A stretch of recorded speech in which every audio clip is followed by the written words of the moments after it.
Our story begins in a training gym with two people sparring on the court. During a fierce exchange of blows, two fists clash with intense force. The protagonist Su-hong puts pressure on his sparring partner, delivering a rapid sequence of attacks against his guard. The other boy, stepping back in pain, complains that the final strike was extremely painful. Amazed, he notices his friend's improvement and asks about the level of his technique, but Su-hong informs him that he achieved subtle mastery 2 days ago. Subtle mastery represents the third of 5 power levels that exist in the martial arts of this universe. The friend, excited, gives a thumbs up and assures him that in this particular technique, no one in the class can match the protagonist. Without delay, the boy gets back into a fighting stance, asking if the break is over so they can continue the match. His friend runs off to the locker room, calling him obsessed and saying he is going home to eat. On the way, the young man says goodbye to Professor Lee, who advises him to dress properly before leaving. The instructor then turns to Su-hong to discuss his enrollment in the martial division. He asks why the 30,000 yuan fee hasn't been paid yet, since the deadline is next Monday. The boy tries to ask for an extension of a few days, but the professor expresses regret for his family's financial situation and emphasizes that the rules are unbreakable. A heavy silence settles in the room after this flat refusal. The challenging reality of the boy's situation becomes clear, with the two of them isolated in the center of the huge court.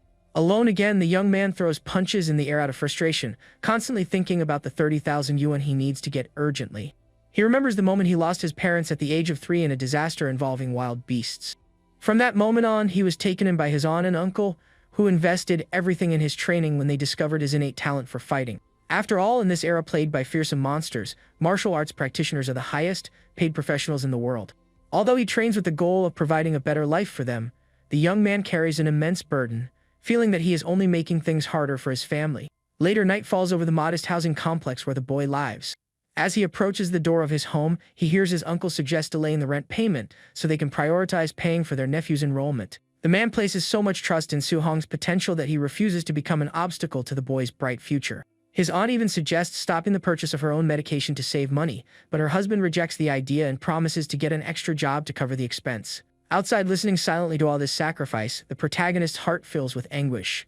He then slaps his own face to shake off the gloom and compose his expression before entering the living room. Appearing normal, he greets his family, and his aunt immediately shows concern about his exhaustion from training so late. They insist that the young man go rest in his room, treating him with affection to ensure he has energy for the next day. The night deepens as the pale moonlight silently illuminates his bedroom window. Lying in bed, unable to sleep, he comes to the conclusion that his aunt and uncle have already tried hard enough and that he will solve the money issue himself. Thinking about a way to get tens of thousands of coins in a short period, Su-hong understands that there is only one viable solution. The next morning, daylight reflects off the grand facade of a building in the heart of the city. That place is the Underground Fighting Club, where an announcer hypes the crowd for a wild, no-rules challenge where only victory guarantees you stay in the game. In the center of the ring, the hostess introduces the main attraction of the moment, a dominant fighter in the arena known as the Minotaur. Wearing a red mask with horns, the protagonist focuses on the 60,000 reward destined for whoever gets 4 consecutive wins. In the stands, the audience completely underestimates the masked rookie, assuming he is heading for his own downfall by accepting such an absurd challenge. The organizer approaches the boy and instructs him to hype up the crowd, which leaves him completely unsure of what to do. Annoyed by his lack of experience, she explains that he needs to provoke and say ridiculous things to attract the attention of the bettors. Understanding the instruction, he puffs out his chest and shouts that he is unbeatable against any opponent below the official martial artist level. The provocation has an instant effect, making the spectators furious and eager to see the rookie get severely punished in the ring. Satisfied with the uproar, the presenter finally announces the start of the match, while the entire gym clamors for the hero's defeat. Keeping his composure, the boy evaluates the intense atmosphere of the room and trusts that his special technique will secure the school tuition money. Immediately, a burly man lunges at Su-hong, promising to teach the arrogant rookie a lesson. With a cold analysis of the charge, the protagonist identifies instability in his opponent's base and deduces that he will be an easy target. The opponent tries to deliver a powerful punch, insulting the boy for seeming distracted in the middle of a high-stakes fight. With extreme ease, Su-hong dodges the enemy attack at the last second, with a movement of remarkable fluidity. Taking advantage of the completely open guard, he counterattacks with a precise strike right to the large man's chin. Due to the overwhelming impact, the opponent is thrown backward through the air like a puppet. The giant falls knocked out on the arena floor, and the presenter promptly announces the masked fighter's first victory. The crowd goes into a state of absolute shock at the simplicity of the knockout, and the tone of contempt turns into pure amazement. A new opponent, with his body covered in battle marks, steps into the ring, declaring that the rookie's luck runs out with him. Confident, the protagonist invites the man to fight, planning to use that robust opponent to test the destructive limit of his special punch. At that moment, the muscular blonde charges forward, launching an intense attack straight at the boy. Both of their fists clash with extraordinary force, generating a shockwave that spreads across the court. Despite feeling the remarkable pressure of the strike, the opponent believes his own physical strength is still vastly superior to the rookie's. However, taking the impact with ease, the boy is already executing a quick response directly at the burly man's face.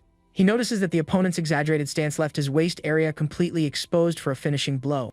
Immediately, the hero drives his fist into the enemy's stomach with incredible and well-focused force.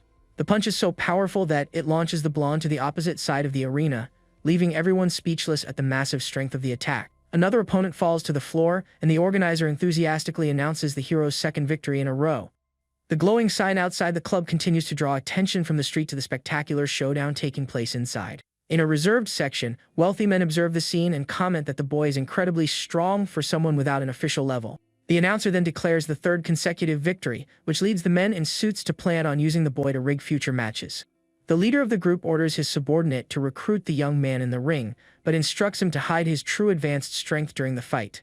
Meanwhile, in the center of the arena, the hero, breathing heavily, concludes that his refined technique is far too superior for the average fighters in that division. Facing the final stretch, he feels motivated by the certainty that he only needs one more knockout to get the 60,000 grand prize. Unexpectedly, a fighter in a suit wearing a white fox mask appears, surprising everyone with his interruption. The audience quickly identifies that the man in the suit is close to the master level, which makes this fight completely unfair to the boy. Realizing that the challenge is now much riskier, the protagonist grits his teeth and promises himself that he cannot be defeated under any circumstances. On the other side, the opponent in the suit displays a confident posture, convinced of his immense advantage. Showing complete calm, the bad guy adjusts his clothing, proving he has total control of his superior abilities. The two adversaries take their positions facing each other, signaling the start of the final round for the big cash prize. As soon as the signal is given, they charge at each other in a swift dash through the middle of the gym. Aware of his major-level disadvantage, the young man chooses to focus all his energy on the first strike, hoping to catch him off guard. The two fists finally meet in a massive blast, making the entire arena shake with the overwhelming impact of that decisive clash. Upon feeling the absurd force of the blow, Su-hong immediately realizes that the enemy's power does not belong to an ordinary fighter. He instantly understands that the man in the suit is a true martial artist and is deliberately holding back his own power. On the other side, the rival with the fox mask takes a deep breath and prepares for his ultimate technique. Without hesitation, the bad guy advances with full force and delivers an overwhelming sequence of punches that hits the protagonist squarely. The impact is so intense that the boy coughs from the exertion, shocked by the sheer force of that level. In the stands, the crowd immediately recognizes the advanced technique and already considers the rookie defeated. Pressing continuously, the man in the suit mocks the situation and demands that the boy stop just defending and actually fight. The hero focuses completely on blocking the heavy blows, aware that if he continues like this, he will suffer a crushing defeat. Taking advantage of the bad guy's recklessness, he waits patiently for the ideal moment to execute a counterattack. At that moment, the opponent throws another powerful punch, which is stopped by the protagonist's firm guard. With the opening created by the proximity, Su-hong launches his own fist at maximum speed.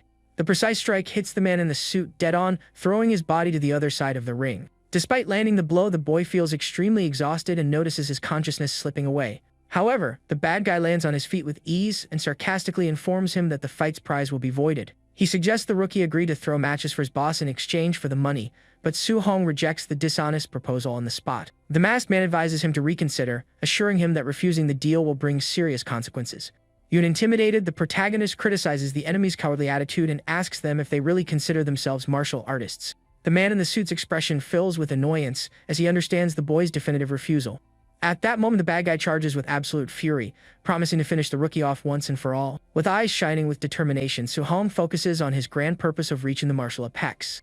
The man in the suit delivers a fierce flying kick, but the hero slides quickly across the floor to dodge. Suddenly, enigmatic energy surrounds the boy, and a voice asks if he will bear the cost, to which he agrees to give himself completely. In an instant, the entire scenery fades away, and the protagonist finds himself floating in a dark space. Completely perplexed by the sudden change, he looks around, trying to figure out what this strange place is. Right in front of him, a giant luminous entity suddenly materializes, lighting up all the darkness. The imposing figure stares at the boy and declares that it will grant him the opportunity he so desires. With that promise, an intense light pierces the room, converting the dark space into a golden hall. Then a massive holographic screen floats and positions itself directly in front of the amazed hero. Looking closely, he notices that the panel displays all his physical attributes, as well as the techniques he has mastered. Curious about the technology, he tries to interact with the glowing interface to understand how that peculiar system works. The boy then chooses the first available mission on the luminous panel to test out the new feature. The screen informs him that time in the real world is frozen while he trains in that place to master his techniques perfectly. He is intrigued by the mentioned reward, just as an identical clone made of light begins to form beside him.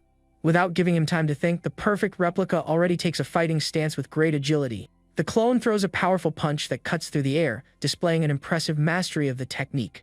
Analyzing the movement, the boy notes that the copy executes his special punch in an absolutely flawless manner. Extremely excited by the demonstration, he sees a unique chance to improve his own style right there. Without hesitation, the hero clenches his fist and launches the same attack, seeking to imitate the clone's precision. The two begin to train together, with the boy replicating every detail of the glowing copy's posture. However, amidst a fast sequence, the protagonist makes a mistake in his guard and ends up at a disadvantage in the training. Even after the mistake, the luminous copy returns to its starting position, waiting for the young man's next attempt. Looking at the panel, he is surprised to see that his proficiency in the technique quickly rose to 10%. At that moment, he realizes that the virtual space is the ideal way to instantly evolve his skills.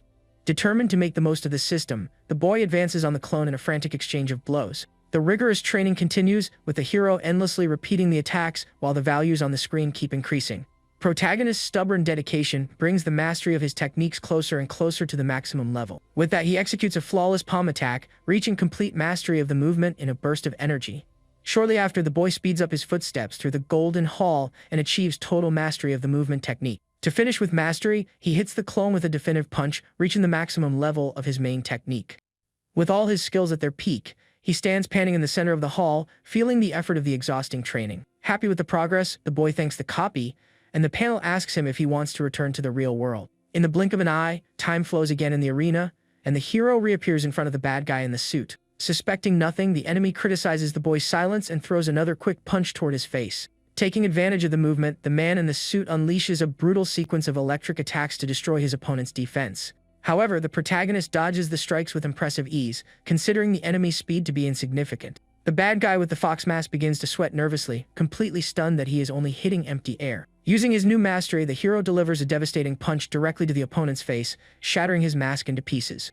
The force of the impact is so overwhelming that the young fighter's true, imposing presence dominates the entire court. The intensity of the counterattack leaves the entire grandstand in absolute silence and total disbelief. With the man in the suit unconscious on the floor, the masked rookie remains standing, proclaiming his undeniable victory in the arena. Breaking the tense atmosphere, the champion faces the presenter and claims the prize money he just won. In the VIP area, the wealthy boss holds a glass of wine, amazed by the advanced technical mastery of a simple apprentice. Extremely interested in the young man's talent, the man in the suit orders his security guards to follow the fighter to discover his identity. Meanwhile, the hero calmly walks through the dark alleys of the city on his way home. With heightened senses, he easily notices the presence of unknown individuals following him down the deserted street. The henchmen stealthily arrive at the dark corner, only to notice that their target has suddenly disappeared. The men look nervously in all directions, aware that they must fulfill their boss's order at any cost. Right above them, the protagonist balances on the alley walls and mocks their ridiculous attempt to track him. After getting rid of the pursuers, the knight remains silent over the modest apartment complex. An hour later, the lights of the family's small home turn on down the street, confirming that the young fighter has arrived safely. In the living room, his uncle's eyes widen at the sight of the huge pile of money on the table and asks his nephew if he robbed a bank. To reassure his family, the boy makes up a story that the dojo master, impressed with his talent, decided to fund the amount. The next day, the school routine returns, with the gym full of students for another morning of activities. Amidst the crowd, classmates whisper curiously, trying to figure out why one of the students showed up completely battered. A student spreads a rumor that the boy damaged some equipment and took the blame, while the principal demands silence in the room. On the gym stage, the principal introduces level 3 martial artist Chen Tian, who is invited to demonstrate the rank C technique known as the Thunder Fist. The students are thrilled to see a master of that caliber, commenting that dojos charge a fortune for that teaching outside of school. Observing the scene, Su-hong remembers that the masked bad guy used that exact same skill and recognizes the absurd power of that impact. Knowing the extremely high fees charged out there, the protagonist decides he absolutely cannot let this great chance slip away. The master cuts the class's chatter short, warning that he will demonstrate the move 10 times and the rest depends entirely on their effort. With that, the instructor steps forward, assuming a flawless combat stance. He unleashes a fierce punch, explaining that the technique is intense and at the basic level emits a loud thunderclap. Continuing the explanation, he details that the proficient level generates 3 sounds and the subtle level reaches 5 consecutive sonic impacts. Releasing an impressive energy through the gym, Chen Tian reveals that his current mastery is that of a master, producing 7 sounds with each strike. He mentions that the perfect realm reaches 9 sounds, but warns the students not to dream too high, as the basic level is already more than enough. Starting the second demonstration, the master tells the class to follow the movements, creating a chaos of students trying to copy the stances. Several hours later, the crowd collapses on the floor out of sheer exhaustion, complaining that it is totally impossible to get the hang of the technique. One of the boys sits panting on the court and concludes, discouraged, that rank C skills are just too hard to learn. Looking for his friend, he notices that Su Hong has suddenly disappeared, right as a massive noise echoes through the entire building. Excited, the student Chen Chan celebrates having reached the basic level, making his classmates praise his extraordinary intelligence. The principal praises the boy as the school's genius, but the master scoffs, considering that result only acceptable by his standards. The conversation continues outside the main school facilities. Chen Tian laments that the class is very weak, and that he wasted his time there, since mastering the basics doesn't make anyone a true prodigy. Walking through the courtyard, he reinforces that martial cultivation is harsh and that effort alone never overcomes a lack of natural talent. Suddenly, a rapid sequence of intense thunders interrupts the teacher's walk halfway through. Nearby, Su Hong trains alone and catches the attention of someone shocked to see a mere student reaching 7 sounds in the technique. Throwing punches non-stop, the protagonist reaches 9 sounds, leaving the master amazed by such mastery in so little practice time. The teachers stand paralyzed listening to the pops on the court, while the principal asks if he heard those 9 absurd impacts correctly. Confident with the discovery, the master claims he finally understood the secret that was missing in his own training. He clenches his fist, concentrating sparks of pure, destructive energy in his hands. Without a second thought, he executes the technique with renewed vigor and surprising intensity. Very excited about reaching 8 sounds, he thanks the student's inspiration for making him break his limit after being stuck at the same level for so long. Ignoring any conversation, Chen Tian runs frantically across the courtyard to discover the identity of the mysterious prodigy. However, upon arriving at the empty training court, they are confused as they look for the person responsible for that extraordinary feat. Far away from there, the boy is already running through the streets exhausted, feeling the immense weight on his body from cultivating such an advanced technique. Checking the notifications on his system, the hero notes that he maxed out the technique and concludes he needs friendly sparring to get martial points. Following his plan for rapid evolution, he arrives at the imposing entrance of the Furious Thunder Dojo in the center of the city. Inside, the atmosphere is pure chaos with students exchanging aggressive and loud blows using training spears and staffs. A classmate approaches asking the reason for the surprise visit, and the young man answers calmly that he just came to practice a bit. At that, an arrogant fighter with purple hair kicks a student's chest, throwing the poor guy forcefully against the wooden floor.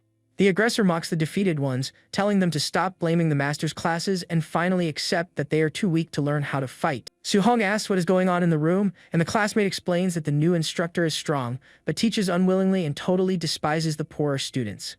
He also warns with fear that this guy's disciple, named Li Yan, is extremely dangerous and ruthless in matches. Noticing the side conversation, the purple-haired fighter provokes the hero, doubting he has enough level to handle a real challenge. Without any warning, the troublemaker lunges forward, firing a quick punch straight toward the newcomer's face. The protagonist blocks the attack with the greatest of ease and politely asks the rival to end the commotion right there.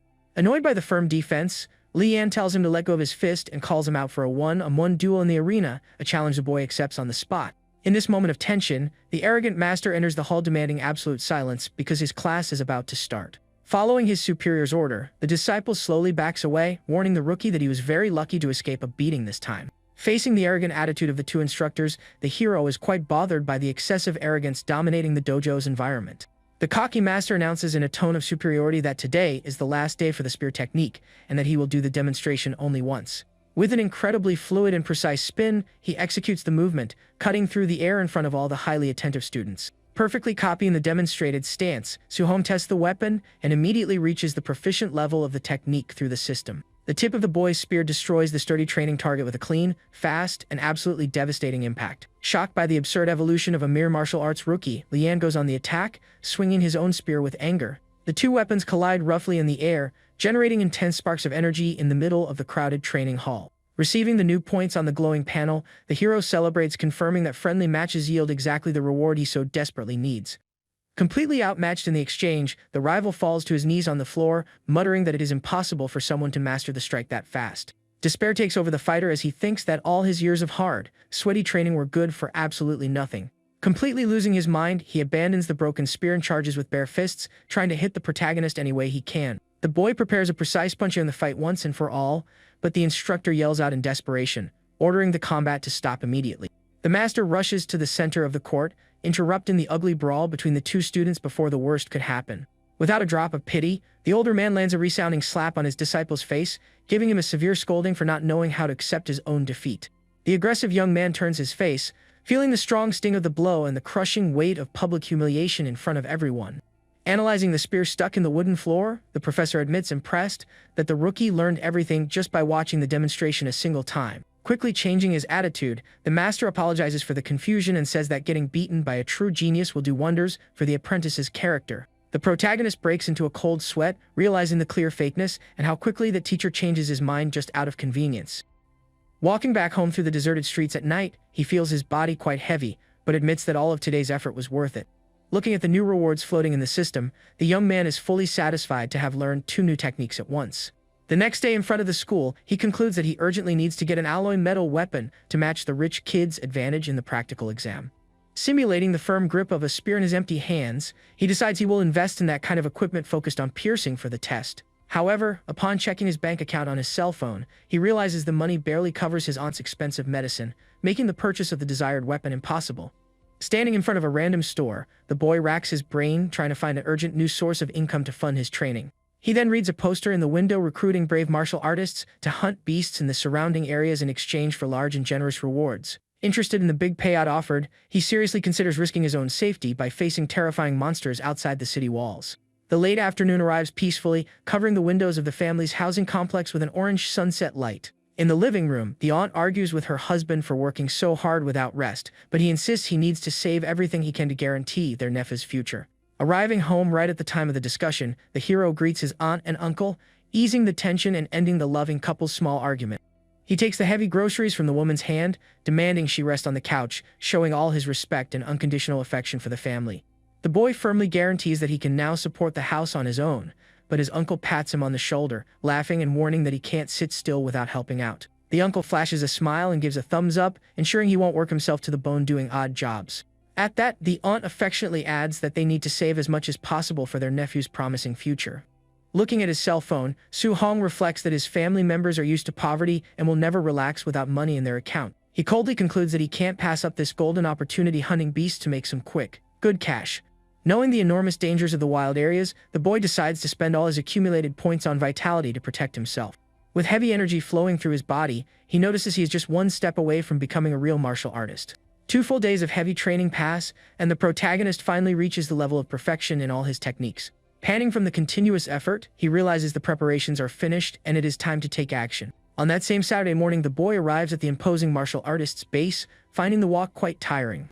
Walking through the place, he comments that he has seen the building on television thousands of times, but this is his first real visit. The environment is completely crowded with huge, armed fighters, people who are normally very rare to bump into around the city. Analyzing the holographic board at the counter, the hero discovers that advanced-level beasts can yield up to 9,000 blue coins. But he finds the reward system rather gross and primitive, since he needs to cut off the monster's ear as proof of the takedown. Waiting in line at the ticket window, the rookie observes a hunter handing a giant, full sack to the attendant for evaluation. Suddenly, an aggressive shout echoes through the crowded lobby, ordering everyone to get out of the way immediately. At that, the protagonist notices a cocky group approaching, and the crowd soon recognizes the presence of young Master Ye.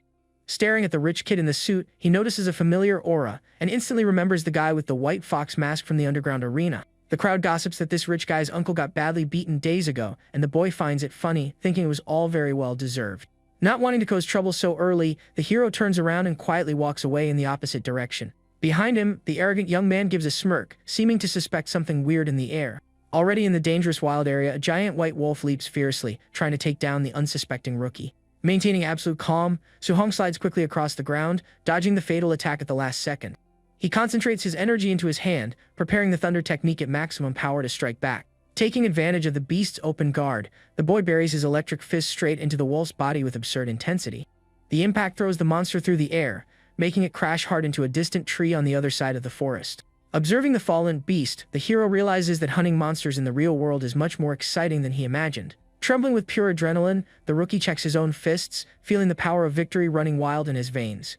Since he took down the monster with a single simple strike, the desire to test his own strength against something more dangerous speaks louder. Right at that time, an intermediate-stage black bear emerges huge behind him, roaring loudly. Without losing his confident posture, the protagonist resolves the problem quickly and concludes that beasts of that level are not a threat. Crouched near the bear's furry remains, he removes the monster's ear, celebrating the guaranteed 3,000 in his bag. The system then beeps, warning that the accumulated points are enough for him to finally become an official martial artist. Suddenly, a terrifying and powerful roar echoes through the dense forest, startling the boy. Feeling an incredibly heavy aura spreading, the hero breaks a cold sweat, trying to guess what kind of bizarre monster is nearby. Driven by curiosity, the fighter agilely jumps through the thick branches of the trees, going to check the source of that commotion. Landing silently on top of a high rock, the rookie peeks at the clearing to evaluate the tense situation below. Shock takes over his eyes as he immediately recognizes the absurd creature that is destroying the entire place. A giant black jade python intensely attacks a cornered group of hunters in the middle of the forest. The monstrous snake charges forward, crushing the shield of one of the warriors, who screams in pure desperation. With the colossal force of the strike, the poor guy is thrown like a rock straight against the rocky wall. Realizing the imminent crisis, the purple-haired group leader shouts desperate orders to hold the formation steady. He bravely leaps, delivering a piercing attack with his spear against the hard scales of the wild beast. But the snake reacts faster and whips its thick tail, sweeping the dirt with force. Totally surprised by the absurd speed of the defense, the leader fails to dodge and takes a heavy hit to his body. The impact raises a giant cloud of dust, while the beast continues to crush the terrain without any mercy. The group leader falls badly hurt into the dirt, while the boy watches everything hidden and tense on the rock. Evaluating the difficult situation, the protagonist wipes his face and makes a risky decision to try to intervene in the chaos. He stealthily descends to the pitted ground and borrows the spear from the hands of the completely knocked out hunter. Gripping the weapon with total firmness, the hero steps into the snake's line of sight, drawing the monster's attention. Furious with the bold new prey, the gigantic snake opens its mouth wide and charges straight in to deliver the fatal strike. Using his newly improved agility, Suhong does a quick backflip, dodging the jaws that shatter the ground. Retreating to maximum safety, the boy reflects that he would need an entire team to take down such an advanced beast. However, relying entirely on his maxed-out techniques, he knows he can go head-to-head if he fights with enough intelligence. With his void step at the perfect level, the young man executes an incredible jump, flying right over the snake's charge. From high above, he twists his body in the air and fires the perfectly charged spear technique with strong blue energy. The sharp tip hits the beast's thick scales, creating intense and bright sparks, but without tearing deeply into the skin. Feeling the heavy pressure of the direct hit, the black jade snake lets out a sharp hiss of pure irritation into the air. The giant monster quickly twists its massive body, trying to crush the bold hunter while he is still mid-jump. The boy grips the wooden handle of the weapon with a lot of strength, preparing his next emergency evasive move. He lands perfectly on the safe ground, surrounded by his flawless combat aura, ready for the next exchange of blows. Without giving the monster time to breathe easily, the hero focuses his gaze and calls the beast into aggressive combat once again. He concentrates all his energy into the spear and delivers an intense thrust, generating a destructive aquatic whirlpool. The heavy impact hits dead center, making the giant snake writhe completely in a lot of pain there in the clearing. Desperate from the injury, the snake whips its tail frantically, breaking the rocks while the boy dodges the hits. Sliding across the packed dirt of the field, he concludes that the size difference is too unfair and he needs to tire the beast out first. A giant shadow covers the boy suddenly, and he ducks, scraping his back on the floor to dodge the lethal tail. Fighting a valuable small opening, the protagonist attacks empty-handed and fires the thunder punch straight at the target. Right after the electric impact causes damage, he pulls the weapon back and retreats quickly, gaining a good distance from the enemy. Keeping his cold and calculating strategy, the young man continues the cycle of attacking weak points and disappearing from the beast's sight. While the intense fight rages on in the forest, young Master Yi's group finally arrives at the disaster site. The rich guy in the suit finds it funny to see the hero fighting alone and bets with absolute certainty that he will meet his end right there. But surprise soon hits him hard upon seeing the rookie leaving an advanced stage beast so beaten up like that. Suhong notices the arrival of the arrogant intruders and finds it very suspicious that they found the dangerous monster so quickly. Without the slightest warning, a brute from the enemy group jumps behind the boy's back, wanting to attack following his boss's orders. Realizing the extreme cowardice of that surprise attack from behind, the protagonist's eyes darken, filled with pure fury. Staring down the henchman, Suhong warns that he was only pushed because of the surprise attack and asks if they really think they can defeat him. Wasting no time, the boy fires a devastating electric punch straight into the arrogant opponent's chest. The masked brute feels the terrifying force of the blow crushing his body without being able to defend himself. Taking advantage of the opening, the protagonist sinks another intense attack, launching the enemy through the air. The henchman crashes hard onto the pitted ground right in front of the group of frightened hunters. Observing the technique used, one of the hunters immediately recognizes the punch and confirms that the rookie is the famous Minotaur from the arena. At that, the hero turns his attention to young Master Yi and quickly identifies him as the guy with the white fox mask. Maintaining an arrogant posture, the rich kid comments that the boy was the first person to humiliate him so much in front of so many people. Commanding his henchmen, the bad guy simply points his finger and gives the cold order to eliminate the protagonist. The rookie quickly jumps back, scaling the rocky wall, while the enemies shout to chase him. Already in the middle of the dense woods, the henchmen look for the target and warn each other to be very careful with ambushes in the forest. One of the mercenaries scoffs at the precaution, thinking it is absurd to be afraid of a single guy with so many people on the team. In the blink of an eye, Suhong appears stealthily, cutting through the wind right behind the distracted enemy. The hero's eyes shine with intensity in the dark, revealing the fatal flaw in his opponent's defense. Delivering a brutal electric strike, he crushes the hunter against the ground, kicking up a curtain of dust and destruction. The mercenary's body falls completely knocked out and injured in the middle of the dense vegetation. Annoyed by the quick loss, young Master Yi curses the situation, unable to understand how the boy manages to be so incredibly fast. The henchmen step in front of the boss to protect him, shocked as they recognize the thunder punch at a level of absurd perfection. The rich kid tells everyone to shut up, trembling with nervousness, thinking it is totally impossible for someone to master those techniques to the max. Watching everything from high up on the branch, the hero reflects that he would have crushed them all in direct combat if he wasn't exhausted because of the giant snake. Without the energy to fight the entire team at once, he decides to jump through the trees to hunt the enemies one by one in quick ambushes. Advancing like lightning, the young man hits another mercenary's back with a spear before he can even react. Right after, he directs a powerful kick to the face of another hunter who is right next to him. The hit connects perfectly and throws the brute forcefully backward into the bushes with a destructive electric impact. Continuing the fierce sequence, the boy strikes another opponent who collapses badly hurt onto the dirt. Desperate over the rapid takedowns, the henchmen ask their boss to run away right now, but the bad guy thinks this is a bad joke. Facing the rookie dismantling his team, the man in the suit swears to himself that he needs to put an end to that kid today, whatever the cost. Seeing the furious protagonist approaching, another lackey steps in front wielding his knife to try to delay the fatal attack. However, the boy ignores the pathetic defense and sinks his fist into the ground, creating a huge crater and shattering everything around. Shocked by the destruction, the rich kid wonders how it is possible for the opponent to have gotten so strong in a matter of just a few days. Ignoring the fallen henchman, the protagonist charges straight toward the enemy leader with absurd speed. Cornered and cursing his own luck, the man in the suit gets into a combat stance, knowing he has nowhere left to run. With the spear ready to pierce, Suhong warns that it is finally the rich kid's turn to pay for his actions. Blocking the attack with his bare hands glowing with blue energy, the bad guy tells the boy not to think victory is already guaranteed. At that, the young master fires several sharp bursts of pure energy directly from his fingers to try to push the hero away. With a quick and fluid movement, the rookie spins the shaft of the spear, creating a shield to defend himself from the lethal shots. One of the blasts misses the target and hits a giant tree, splitting the trunk in half with an intense explosion of splinters. Pressuring his opponent, the man in the suit shoots non-stop, destroying the surrounding scenery with destructive blue lights. Dodging with difficulty, the boy admits that the level of that advanced enemy technique must be at least Class B. Far away from there, the survivors of the group watch the commotion, finding the rookie very bizarre and trying to see if their boss has already put an end to him. Emerging from the smoke, the hero advances towards the henchman with a giant sword, while the bad guy runs after him, swearing he will not forgive him. Suddenly, the giant snake wakes up furious right behind the swordsman mercenary, leaving the entire group completely paralyzed with terror. The monster lunges, taking the swordsman out in the blink of an eye, yielding dozens of martial points for the hero through this indirect elimination. Another hunter is taken down in the process with screams, and the protagonist thinks it is great to gain experience so easily using the beast against them. Taking advantage of the absolute chaos generated by the wild monster, the young fighter picks up his pace to disappear into the thick woods once and for all. Leaping away from danger, he concludes that the points accumulated in the recent fights are already enough for him to become an official martial artist. Landing firmly on a thick tree branch, he tells himself that he needs to find a very safe place to focus on his level advancement. Looking at the rocky wall ahead, the fighter finds a dark cave and decides that hole will serve perfectly as a hideout. Wasting no time, the hero dives into the rocky crevice while the giant snake chases him, tearing up the dirt. The wild beast hits its head with brute force against the narrow entrance, breaking the rocks in a heavy explosion of dust. Safe in the deep, dark part of the hideout, the boy breathes a sigh of relief as he sees the monster totally stuck in the tight rocks at the entrance.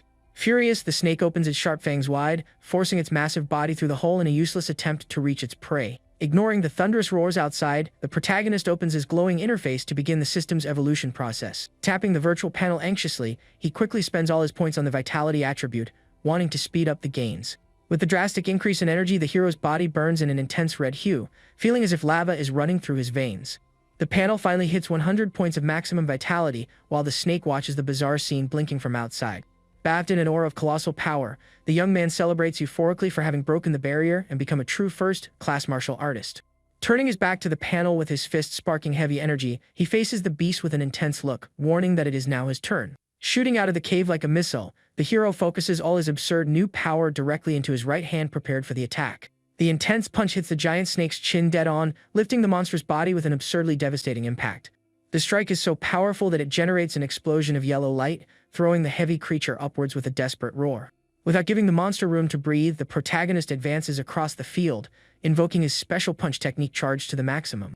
He takes a gigantic leap, intercepting the snake in mid-air before it can fall and recover from the stun. Releasing a heavy wave of dark and reddish energy, the boy sinks the attack in the beast back with all his destructive will. Despite the clean hit, the extreme effort of the movement makes the hero complain and cough up a bit of exhaustion from the absurd tension in his muscles. Pushing his body to the limit, he grips his own spear with extreme firmness, preparing the final blow to finish the job. The fighter dives from the sky, delivering a crushing slash, throwing the jade snake back to the earth once and for all. The impact generates a gigantic crater, sinking the wild monster into the ground in an explosion of dirt and blue sparks. Falling right after, the young man channels intense electricity through both hands, preparing a thunder technique to crush the wounded prey. The sequence of brutal lightning bolts tears apart the snake's thick scales, which hisses in pure agony, feeling its final moments in the battle. The golden flash lights up the entire stretch of the forest, sweeping away any chance of survival the giant creature might still have had. Standing next to the crushed remains, the winner reflects with satisfaction that he can now go head-to-head with high-level beast without backing down. Sitting comfortably on the defeated beast, he scratches his head trying to remember how he will collect the reward since snakes do not have left ears to cut off. Unable to find a practical solution to take the gross trophy, he simply abandons the carcass right there, deciding to return to the city before nightfall. Walking confidently down the dense tree trail, the protagonist leaves behind a trail of destruction, carrying the weight of his new martial evolution. Staring at the fallen body of the man in the suit on the ground, Su-hong reflects that ending up like that means the guy was still very lucky. He soon begins to search the defeated man's clothes, hoping to find the advanced technique that was used in the fight earlier. The search is successful, and the boy holds a mysterious book called Void-Piercing Finger. The scene shows the silent cave with the gigantic carcass of the defeated snake thrown in the dark water. Outside the hole, the welcoming glow of a campfire illuminates the cold stones. Sitting near the fire, the protagonist notes that he has already memorized the basics of the new skill, and will now use the system to master it all quickly. He accesses his virtual space and immediately summons the light copy to start the intense training. The luminous clone takes the correct stance and fires the technique, releasing a very strong blue energy. Following each flawless movement, the boy watches the numbers on the panel rise rapidly, reaching almost 100% mastery. With his eyes shining in pure focus, the hero perfectly understands the flow of power and achieves basic mastery of the strike. Coughing a little from the absurd effort, he feels on his skin the heavy pressure of training a B-level technique and decides to hunt a monster to test it. 3 full days pass in the forest until a giant and terrifying bear roars fiercely, calling for combat. Without hesitation, the young man fires the void-piercing finger, tearing through the wild beast with a destructive blue blast. Attracted by the commotion, a man in a suit approaches, finding it impressive that a kid took down a high-level beast by himself. The woman next to him concludes that the boy has a basic level and accuses him of having looted Master Yi's items, demanding an immediate search. The henchmen in suits advance, closing the circle and warning the boy not to resist, otherwise things will get ugly. Realizing the threat, the young man draws his spear with impressive agility in the middle of the smoke. The speed of the movement leaves the mercenaries frightened, with the sharp tip locked right at one of their necks. Maintaining absolute calm, Su-hong reveals he is a student at the city's #1 school and asks if they have the courage to continue with this. The man in the suit breaks a cold sweat, remembering that the principal of that school is super protective of the students and picking a fight with him is always bad business. He understands that if the kid took down all those beasts, he is a dangerous genius and offending someone like that is not worth the risk. Disguising the tension, the leader explains that his nephew was attacked and a secret family technique was stolen. He tries to resolve it diplomatically, offering 10,000 coins in compensation just to be able to search the young man's backpack. Showing he is no fool, the boy raises 3 fingers, demanding 30,000, knowing they can't accuse him without proof of the theft. With no alternative, the men meticulously search his backpack right there on the dirt path.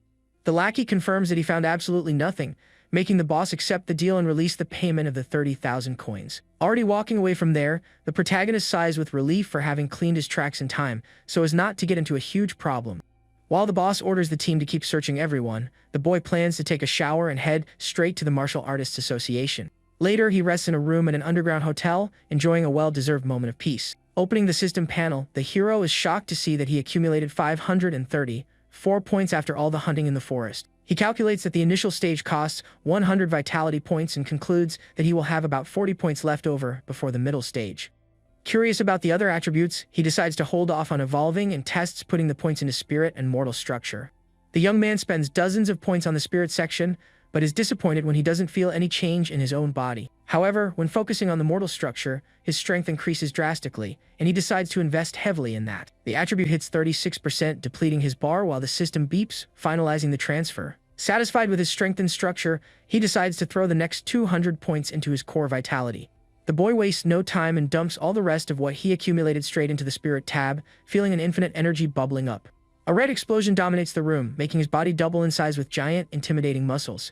Returning to normal size shortly after, he sits panting on the bed, relieved that he didn't get stuck in that bizarre brute form. An hour later, the imposing building of the Martial Artists Association shines under the city's clear sky. Su-hong arrives at the reception desk, informing them that he came to take the test, and the attendant quickly says someone will accompany him. An older man comments that the boy is too young for the first test and warns him about the absurd requirements to pass. Suspicious of the solitary young man, the veteran assumes he is just there to push his luck, since he doesn't have a master accompanying him. Ignoring the gossip, the hero's firm look shows that he is more than prepared for the challenge. Inside the crowded hall, the alarm sounds, signaling that one of the candidates failed upon reaching 992 power. The system approves the student Li Ming with 105 vitality, and the examiner immediately calls him for the physical strength test. The arrogant boy positions himself in front of the giant machine, drawing his fist back with a lot of energy. He buries his fist in the target with immense willpower, creating a loud boom in the room. The digital scoreboard flashes, displaying 1,763 power, guaranteeing immediate approval. The crowd's jaws drop as they praise the young man's absurd strength and exalt Master Jiang Ming's training.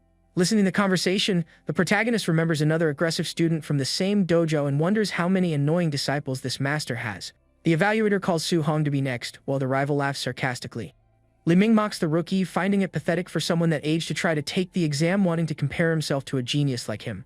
But the mockery ends quickly when he sees the hero's high score on the machine and thinks the equipment is broken.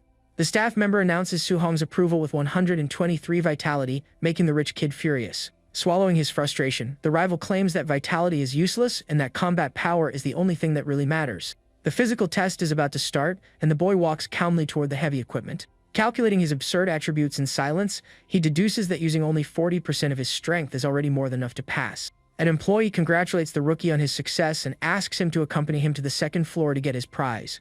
Before he can go, another guy in a suit appears in the hallway, announcing that he will personally take care of the boy. A blonde woman full of presence walks down the hallway, being addressed as president by the local staff. She stares intently at the boy and introduces herself as Wu Lingxian, stating that she leads the city's association. The protagonist follows her, completely surprised to see that a level 5 martial artist is so different from what he imagined. Already in the fancy meeting room, the woman bluntly says that the school principal tried to hide the young man's talent with sad stories. Sitting comfortably on the couch, she finds it impossible that weak high school produced such a raw genius without any prior notice. Confused by the special treatment, the young man asks why he was called there, since he only wanted his allowance in the promised technique. The blonde tells him to relax while she takes a drink, guaranteeing that the staff is already handling all the boring paperwork. She stands up with style, stating that she will teach him the technique personally, and asks what he knows about the subject. Thoughtful, the boy says that the school books teach that these skills only serve to absorb the world's energy. The president partially agrees, but generates a flame in her hands, showing that these techniques are much more than simple meditation. Increasing the fire, she explains that the celestial flame strengthens the body and greatly improves the lethality of all his physical attacks. With a rough movement, she projects the heat, firing a massive wave of fire that tears through the air in front of the boy. The hero is stunned as he sits on the couch, since the school never mentioned that the technique was for actual fighting. The woman lists the 7 main elements of energy, pointing out that thunder power is the best of all for causing damage. To finish the lesson, she crosses her legs and notes that no one chooses their technique, as it all depends purely on physical compatibility. The president holds a glowing crystal ball, explaining that it tests compatibility. The brighter the glow, the higher the level, and 80% is already something very high. Handing the unlit object to the boy, she is confident that a genius like him will definitely pass 30%. Holding the crystal ball, the hero thinks it's an exaggeration to reach 80%, since the president herself is a prodigy and stopped at that mark. Suddenly, a blinding red light explodes from the object in his hands. The intense glow takes over the entire room, leaving the woman shocked to see that his fire compatibility hit 100%. She then asks if the boy has any idea what that means, and he denies it. The blonde explains that he can absorb all fire energy without wasting any. Using herself as an example, she mentions that she loses 2/10 of the energy, but that was enough to make her a level 5 martial artist. Staring closely at the young man, the president guarantees that his future will be even greater, amazed that a small town created such a powerhouse. However, Su-hong reflects that fire is cool, but he strongly prefers the thunder element. At that, the crystal ball changes color and begins to crackle with strong yellow electrical energy. The entire room is taken over by lightning, while the two sit in absolute silence just staring at the glowing object. Breaking the tense mood, the boy comments somewhat awkwardly that his affinity with thunder also seems to be maxed out. The blonde is in utter disbelief at the possibility of a perfect double affinity, calling the kid a freak of nature.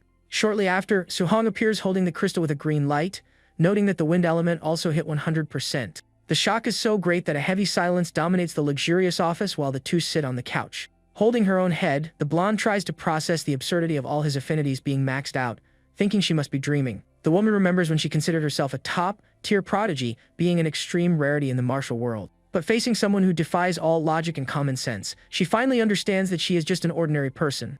She concludes that to defeat existences that break the world's rules, only warriors who are also beyond common sense have any chance of victory.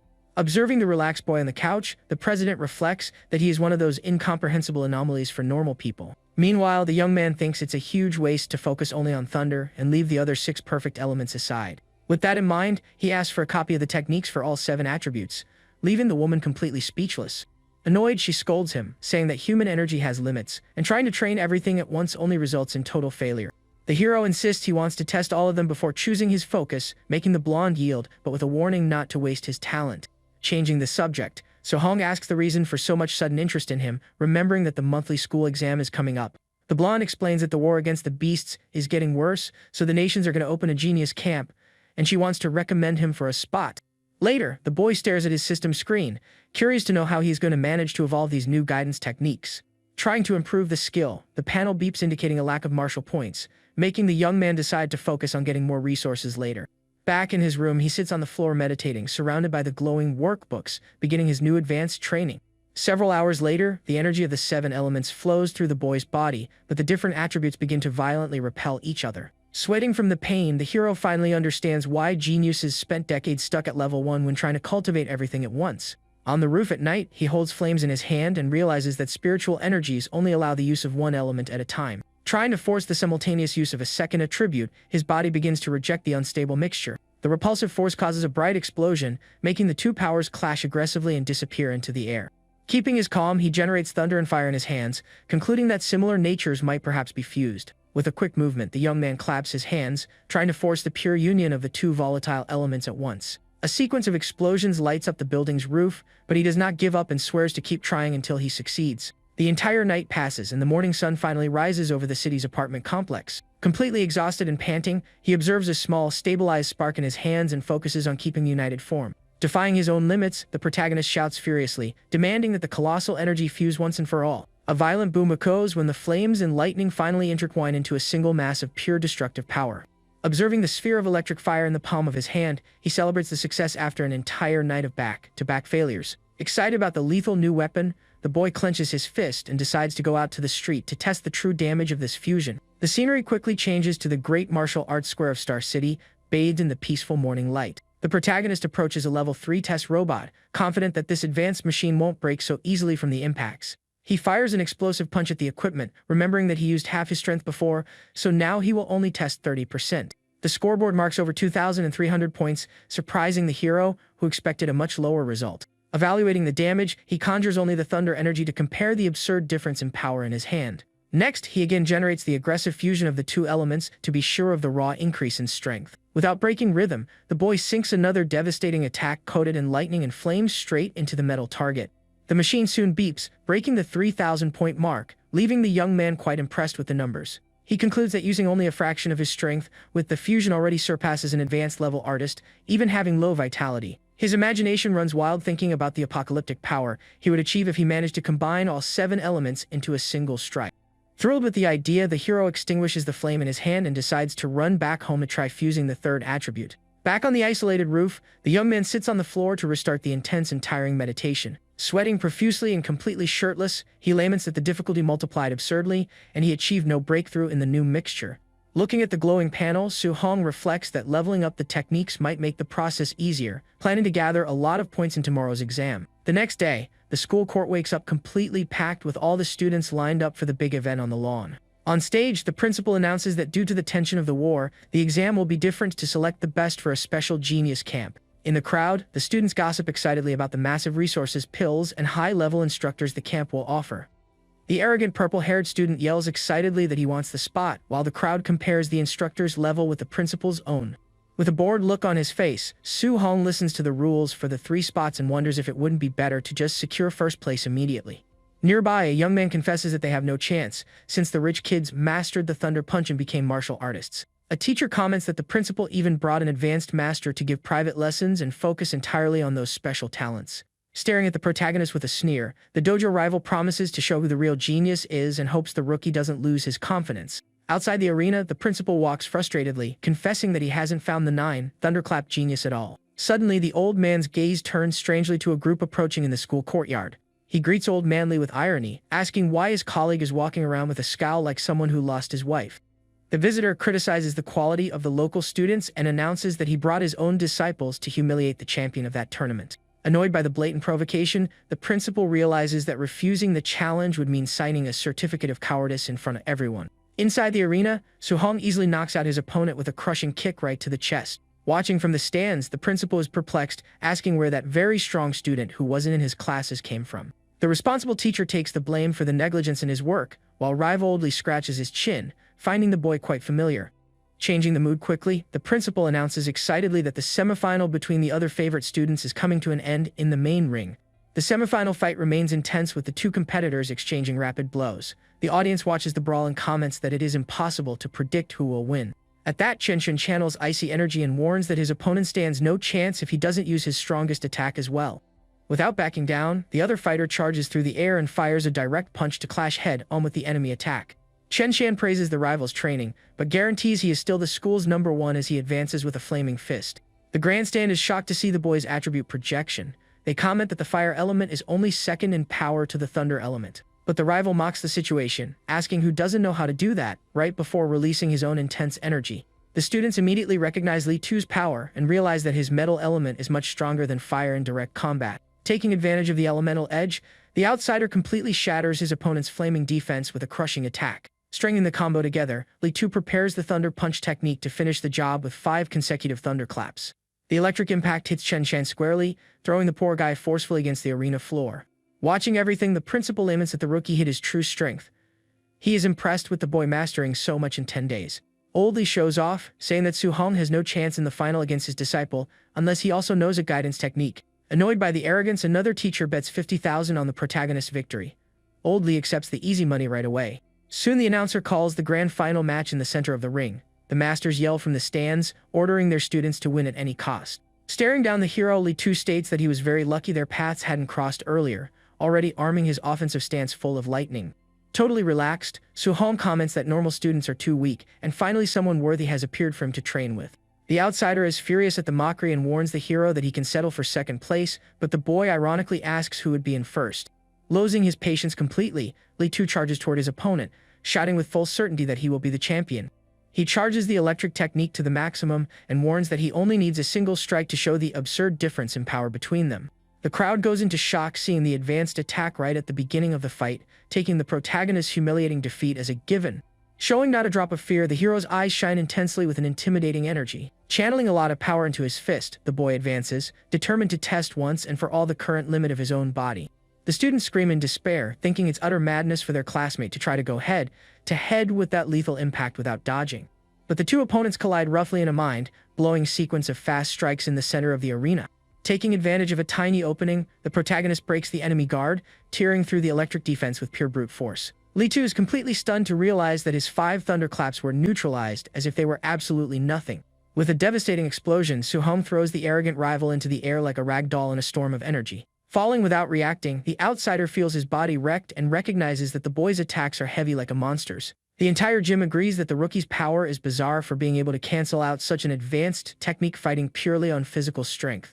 The principal gives a loud laugh in the stands, extremely satisfied to confirm that his school produced a genius with a special physique. Sweating coldly, Oldly tries to keep up appearances by arguing that brute force is not enough since his disciple masters an element and still has the advantage.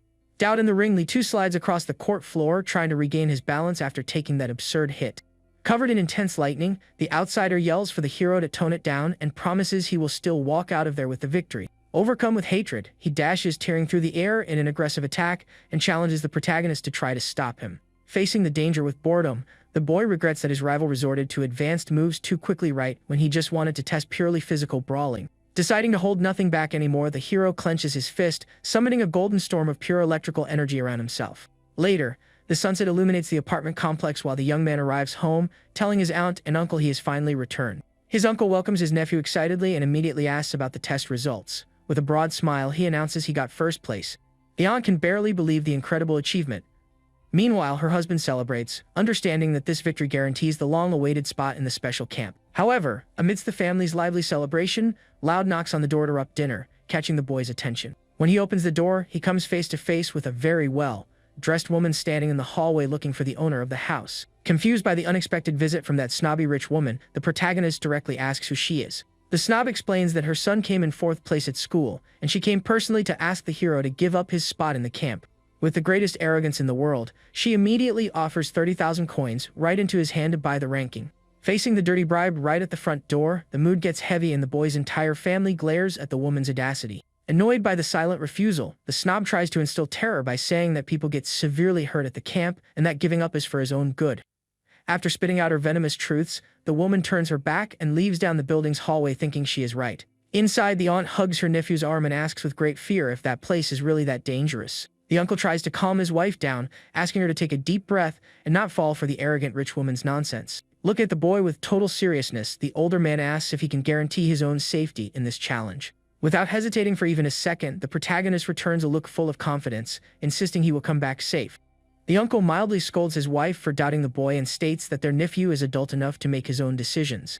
Overcome with enormous worry about the danger, the woman can't handle the pressure of the moment and flees into the bedroom in tears. Meanwhile, outside, the snob walks away grumbling indignantly, wishing that the boy gets eliminated quickly from the training.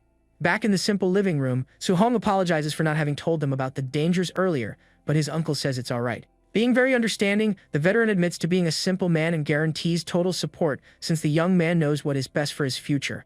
At that, the aunt returns, gently hitting her husband for talking nonsense, and tearfully begs her nephew to just focus on coming back safely. Feeling the weight of that pure and genuine love, the boy breaks into a calm smile and agrees with the woman's affectionate concern. Later on the edge of the roof, the hero watches the night fall and swears he needs to get stronger and stronger to protect his precious family. Analyzing the glowing system screen, he realizes he has accumulated almost 300 martial points, but knows that is still very little. Su-hong reflects that he has no idea what techniques the camp's geniuses master, so he decides to spend his points to level up his physical structure first.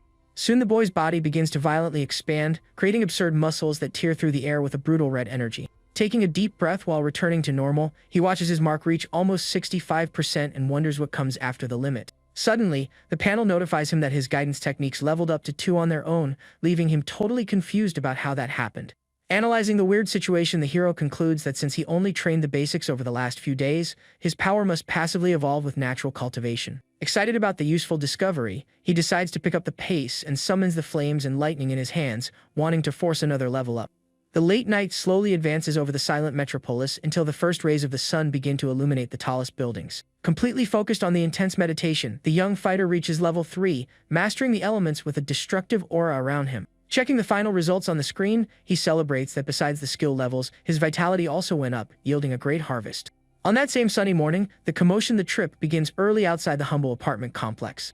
With his backpack on, the boy listens to his uncle telling him to bring back first place from there.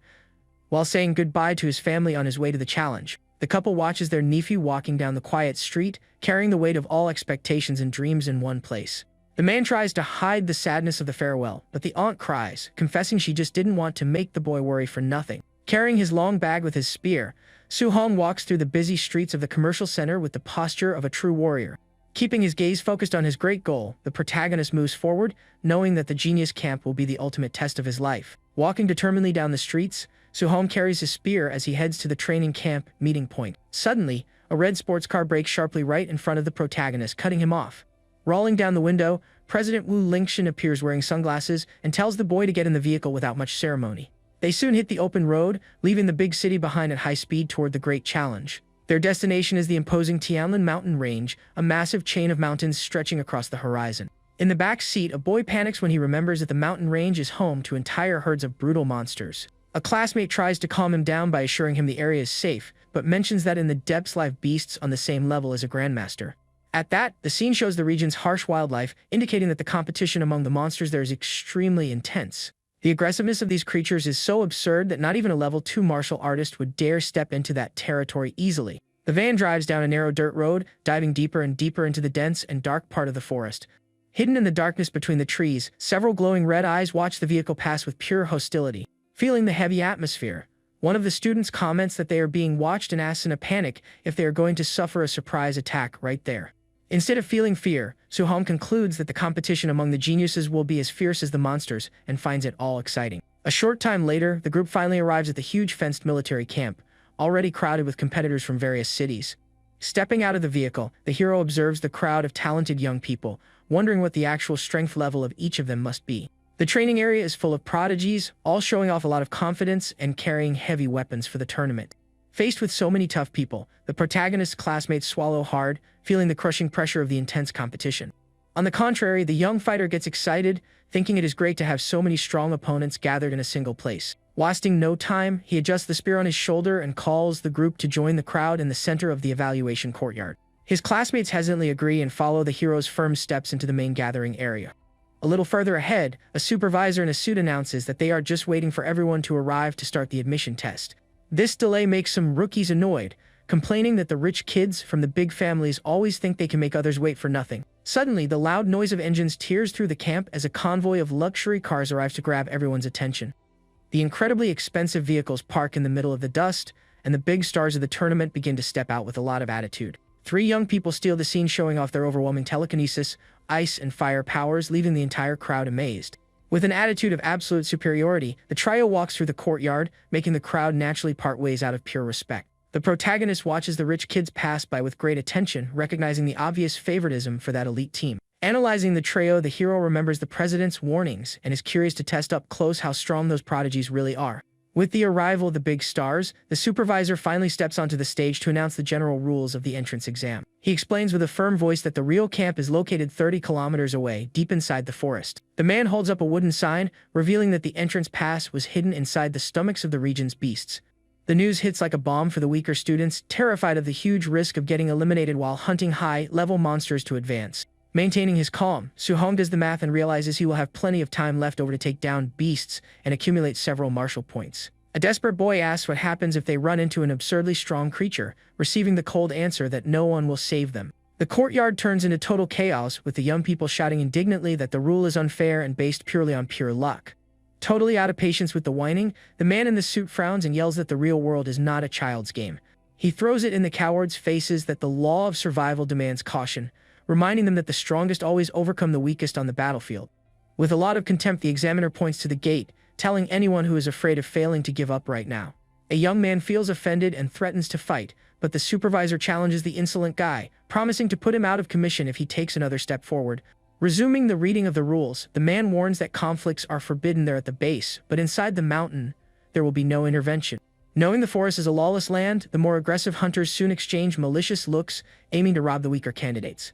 Suhong notices the malice in the air and perfectly understands that the evaluation system was made on purpose to encourage fights and eliminate half the people. Excited by the opportunity to defeat troublemakers on the loose, the hero relies on the absurd amount of martial points he can make by taking them down. The supervisor presses the stopwatch with a lot of force and declares the immediate start of the test, telling everyone to get out of his sight. A desperate crowd sprints toward the dense forest, running each other over in a crazy rush for survival. Using his extreme agility, the hero slides swiftly between the tree trunks, leaving the other candidates eating dust. In the middle of the woods, an unsuspecting candidate takes a fast and intense hit to the head from a piece of wood in a very cowardly surprise attack.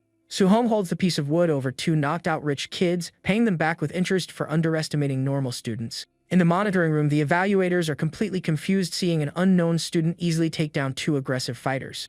The head of security simply crosses his arms and tells them to let the test continue normally since the defeated rookies didn't call for help. Fallen on the dirty forest floor, one of the guys in suits groans in pain, holding his own head hurt by the heavy wooden strike. Still disoriented, the young man gets a terrible scare when a piece of wood aggressively flies by, scraping his face. While the preppy kid swears heavy revenge for the humiliation, the protagonist is already focused on sinking a brutal electric punch into a monster. The guy in the suit gets up, dusting himself off, and tries to justify the embarrassment by claiming he only lost badly because he underestimated the boy too much. His teammate approaches shaken, and the two exchange a long look full of anger and resentment over the lightning-fast defeat. Putting his pride aside, the partner admits the huge mistake and confesses that the mysterious rookie is actually much stronger than he looked. Determined not to let it slide, the guy in the suit supports his friend, promising to get that same piece of wood to get back at the bold kid. But reaching the target would be impossible now, since the hero speeds up his pace, running like a flash of lightning through the green paths. Suddenly, a loud noise breaks the natural silence of the dense woods and immediately catches the curious boy's attention. He stops his run when he comes face to face with another huge herd of wild boars, annoyed by the boring repetition of beasts in his path. The boar sporting gigantic tusks lets out an angry grunt, totally focused on running over and crushing the invader in its own territory. Ignoring the intense threat, the boy unleashes a sequence of heavy attacks, sweeping away several huge pigs in a sonic blast. Using the 9 thunderclaps of his technique perfectly, the hero wipes out the aggressive pack in a relentless festival of purely destructive lightning. With the beast crushed on the dirt floor, he lands smoothly, keeping his spear ready while the yellow energy still burns. Observing the internal system, the boy notices that the score for these beasts dropped because his overall strength level went up a lot. Wasting no time, he pierces the fat belly of one of the remains, urgently hunting for the tag that guarantees access to the main tournament. The rookie opens the messy stomach of more than 10 boars scattered around the clearing, dealing with a gross smell of destroyed remains. Cleaning his dirty hands, he concludes in frustration that the examiners only stuffed the passes inside the truly dangerous monsters. Decided to solve this delay right away, the protagonist starts running fast again, diving deep into the thick forest for half an hour straight. He complains in annoyance that he bumped into dozens of useless beasts earlier, and now he can't find any target challenging enough. As a precise and fast response, a giant black tiger leaps fiercely from the darkness of the bushes, attacking directly from behind. Instead of being startled by the feline's dangerous trap, the fighter is pleased to finally find a very valuable advanced prey. Turning his body without losing balance, he concentrates his piercing power in his finger and fires a straight, intense blue burst, tearing through the cold air. The solid impact knocks the heavy tiger forcefully against the cracked ground, kicking up a lot of thick dust in the middle of the sudden attack. With the newly defeated monster at his feet, the hero doesn't wait around and spins his spear, quickly cutting through the air to extract the gross prize. The clash of Su Hong's spear against the beast creates an explosion of energy in the middle of the forest. With the monster taken down, the boy pulls his weapon calmly and confirms that defeating high-level beasts is very easy now. Searching the heavy carcass of the tiger, he looks for the approval token in the middle of the mess. Holding the messy pass, the hero complains that he wasted almost 3 hours just to find a single one of these items. At that, several high-level black tigers appear, surrounding the boy from the shadows of the dense woods. Analyzing the time, the protagonist deduces that it's not worth hunting the bigger beasts if they take so long to show up. Instead of focusing on quality, he decides that the best strategy to accumulate points fast is to bet purely on quantity. With only 5 hours left on the timer, the young man picks up his pace, focused on maximizing the progress of his physical body. Along the forest path, remains of destroyed monsters show the trail of defeat left by the rookie. A herd of wild boars runs desperately through the area trying to escape the imminent danger. Showing no mercy, the boy slides between the beasts, taking down everything in front of him with extreme agility. Taking advantage of his absurd speed, he dodges attacks and continues his relentless hunt to farm points. After eliminating dozens of weak beasts, the fighter finally finds a mid-level monster and prepares a flaming punch. The intense strike charged with fire hits the creature dead-on, causing a devastating explosion of light across the scenery. Suffering the direct impact, a giant bear roars in agony while its body is pushed by the absurd force of the attack. The beast's immense body crashes violently against the pitted mountain ground, raising dust. A continuous pillar of fire sinks the creature into the earth, marking the boy's absolute victory over the aggressive animal. Landing with style near the scorched remains, he takes a deep breath after unleashing so much destructive power all at once. The young man clenches his fist, excited about managing to eliminate mid-level monsters using only his brute strength, without much effort. Checking the glowing system screen, the hero celebrates that he only needs 100 points to max out his mortal body's progress. With only 3 hours left until the end of the test, he grips his spear, determined to go after what he needs as fast as possible. Suddenly, a terrifying windstorm sweeps through the entire forest, shaking the treetops violently. Surprised by the sudden change, the protagonist looks up at the sky, not understanding where that deafening noise came from. A colossal shadow covers the area while a gigantic, golden bird flies over the mountains with grandeur. The legendary beast lets out a piercing screech that echoes through the whole valley, releasing a crushing pressure. The boy sticks his spear into the ground so he isn't blown away, shocked by the terrifying strength of the king of beasts. Just the flapping of the giant bird's wings creates a shockwave that snaps the trees in half as if they were twigs. Fighting against the windstorm, Su Hong slides across the rocks, trying to keep his balance at any cost. Feeling the weight of that aura, the young man swallows his own pride and admits he is nothing but an ant compared to experts of that level. At that, a strange glow crosses the sky, catching the rookie's attention in the middle of all that absolute chaos. The golden eagle glares furiously at a sphere of pure light hovering just above its sacred territory. The glow fades, revealing Grandmaster Chun Tianli floating calmly with an authoritative posture. The giant monster advances, screeching that it never agreed to lend its area for human training. With zero patience, the veteran warns that he will teach the beast a lesson until it learns to agree, whether it likes it or not.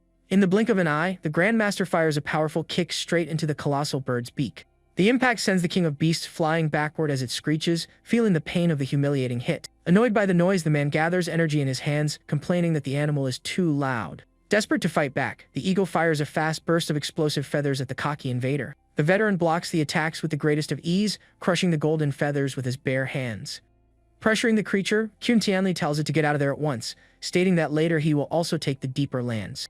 Retreating, the beast vows revenge while the Grandmaster just tells the animal to be quiet and disappear.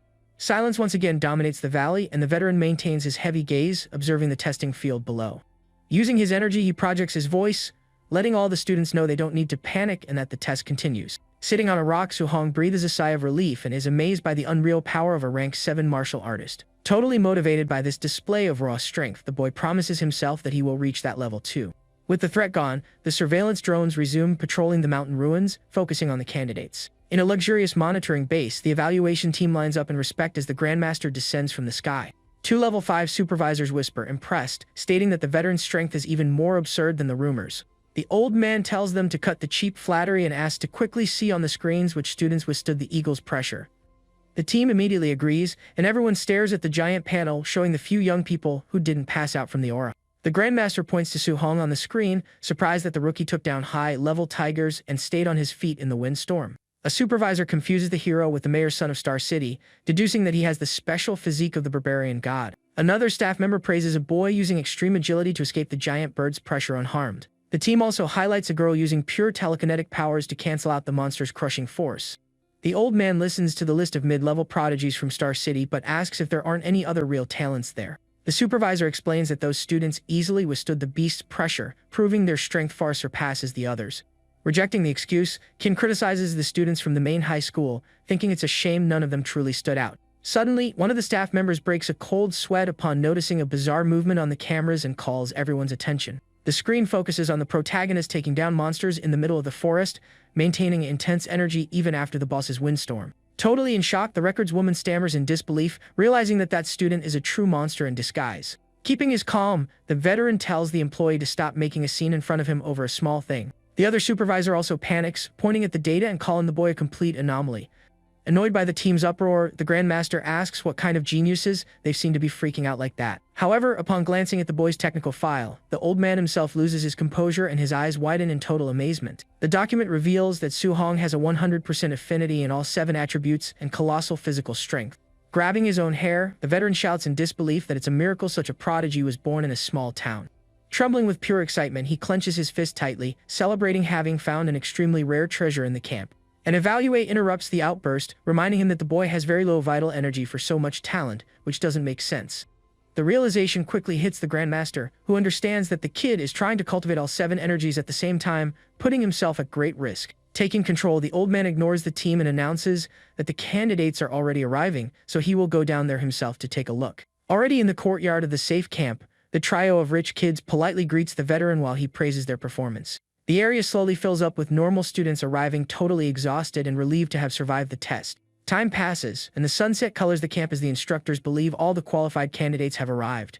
Worried, the Grandmaster thinks to himself whether his precious treasure named Su Hong ended up getting lost and eliminated. But crushing everyone's doubts, the protagonist finally appears, walking calmly down the dirt trail holding his spear. Su Hong walks in covered in mess and carrying his spear, arriving right at the time limit, flying under the radar. Observing the boy's condition, the other competitors whisper in shock about the number of beasts he must have had to defeat. At that, a young man sitting in a corner says he was finally waiting for him and plans a way to deal with the rookie. Finding the situation interesting, the big guy in the tank top agrees while the rest of the elite group watches the hero. The supervisor then announces that the 8 hours are up and anyone who didn't make it is totally eliminated from the camp. He begins to explain the rules and introduces the main areas, like the gravity, movement, and beast combat simulation rooms. The martial arts pavilion is also highlighted as one of the most important places in the complex. Sitting on the ground exhausted, the protagonist concludes that coming to this advanced camp was definitely the right choice. However, to use all these incredible facilities, one must accumulate a lot of contribution points.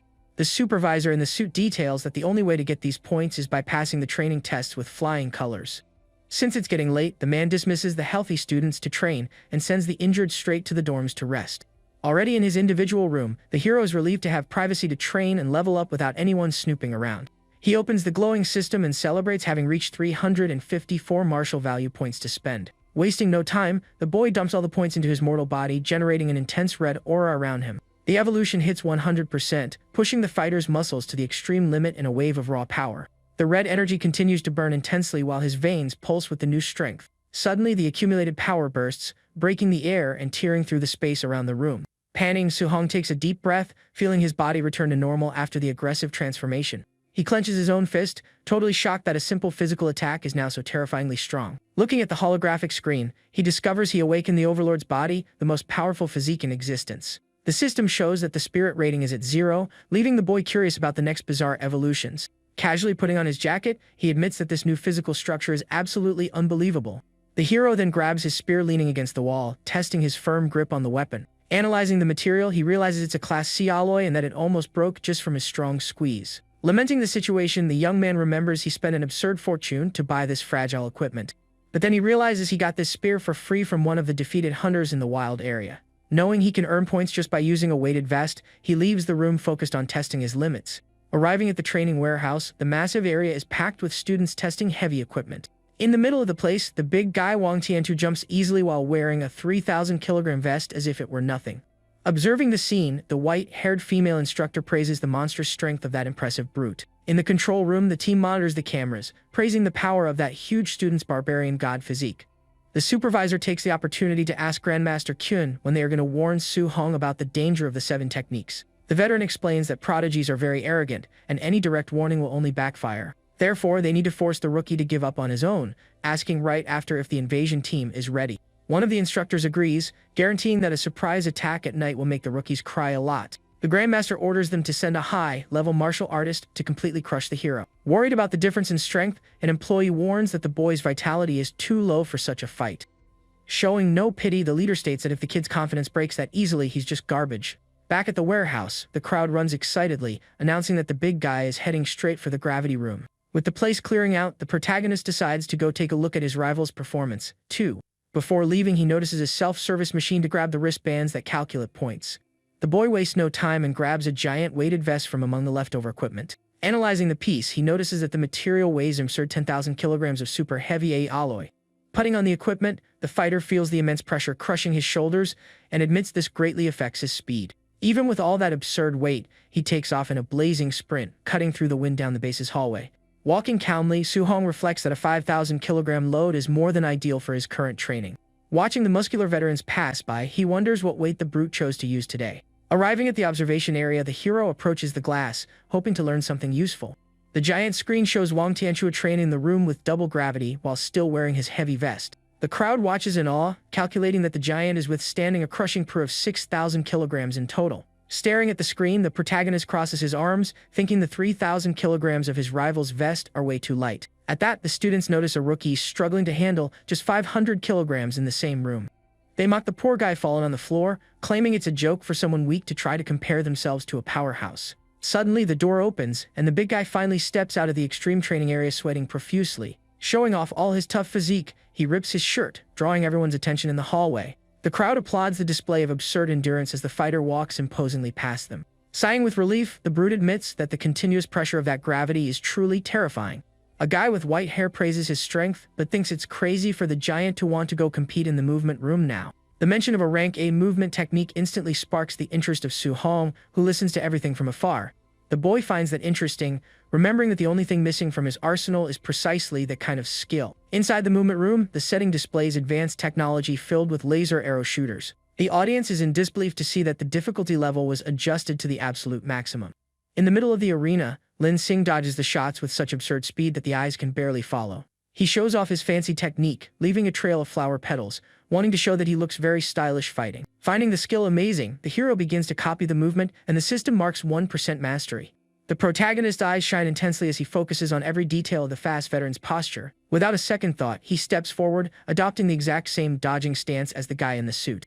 The students around notice the rookie's weird movements and start paying attention to him. The crowd bursts out laughing, finding it ridiculous that the boy is trying to learn a rank A skill just by watching. Ignoring the laughter, Su-hong summons the copy in his mental space, perfectly avoiding all the fast lasers.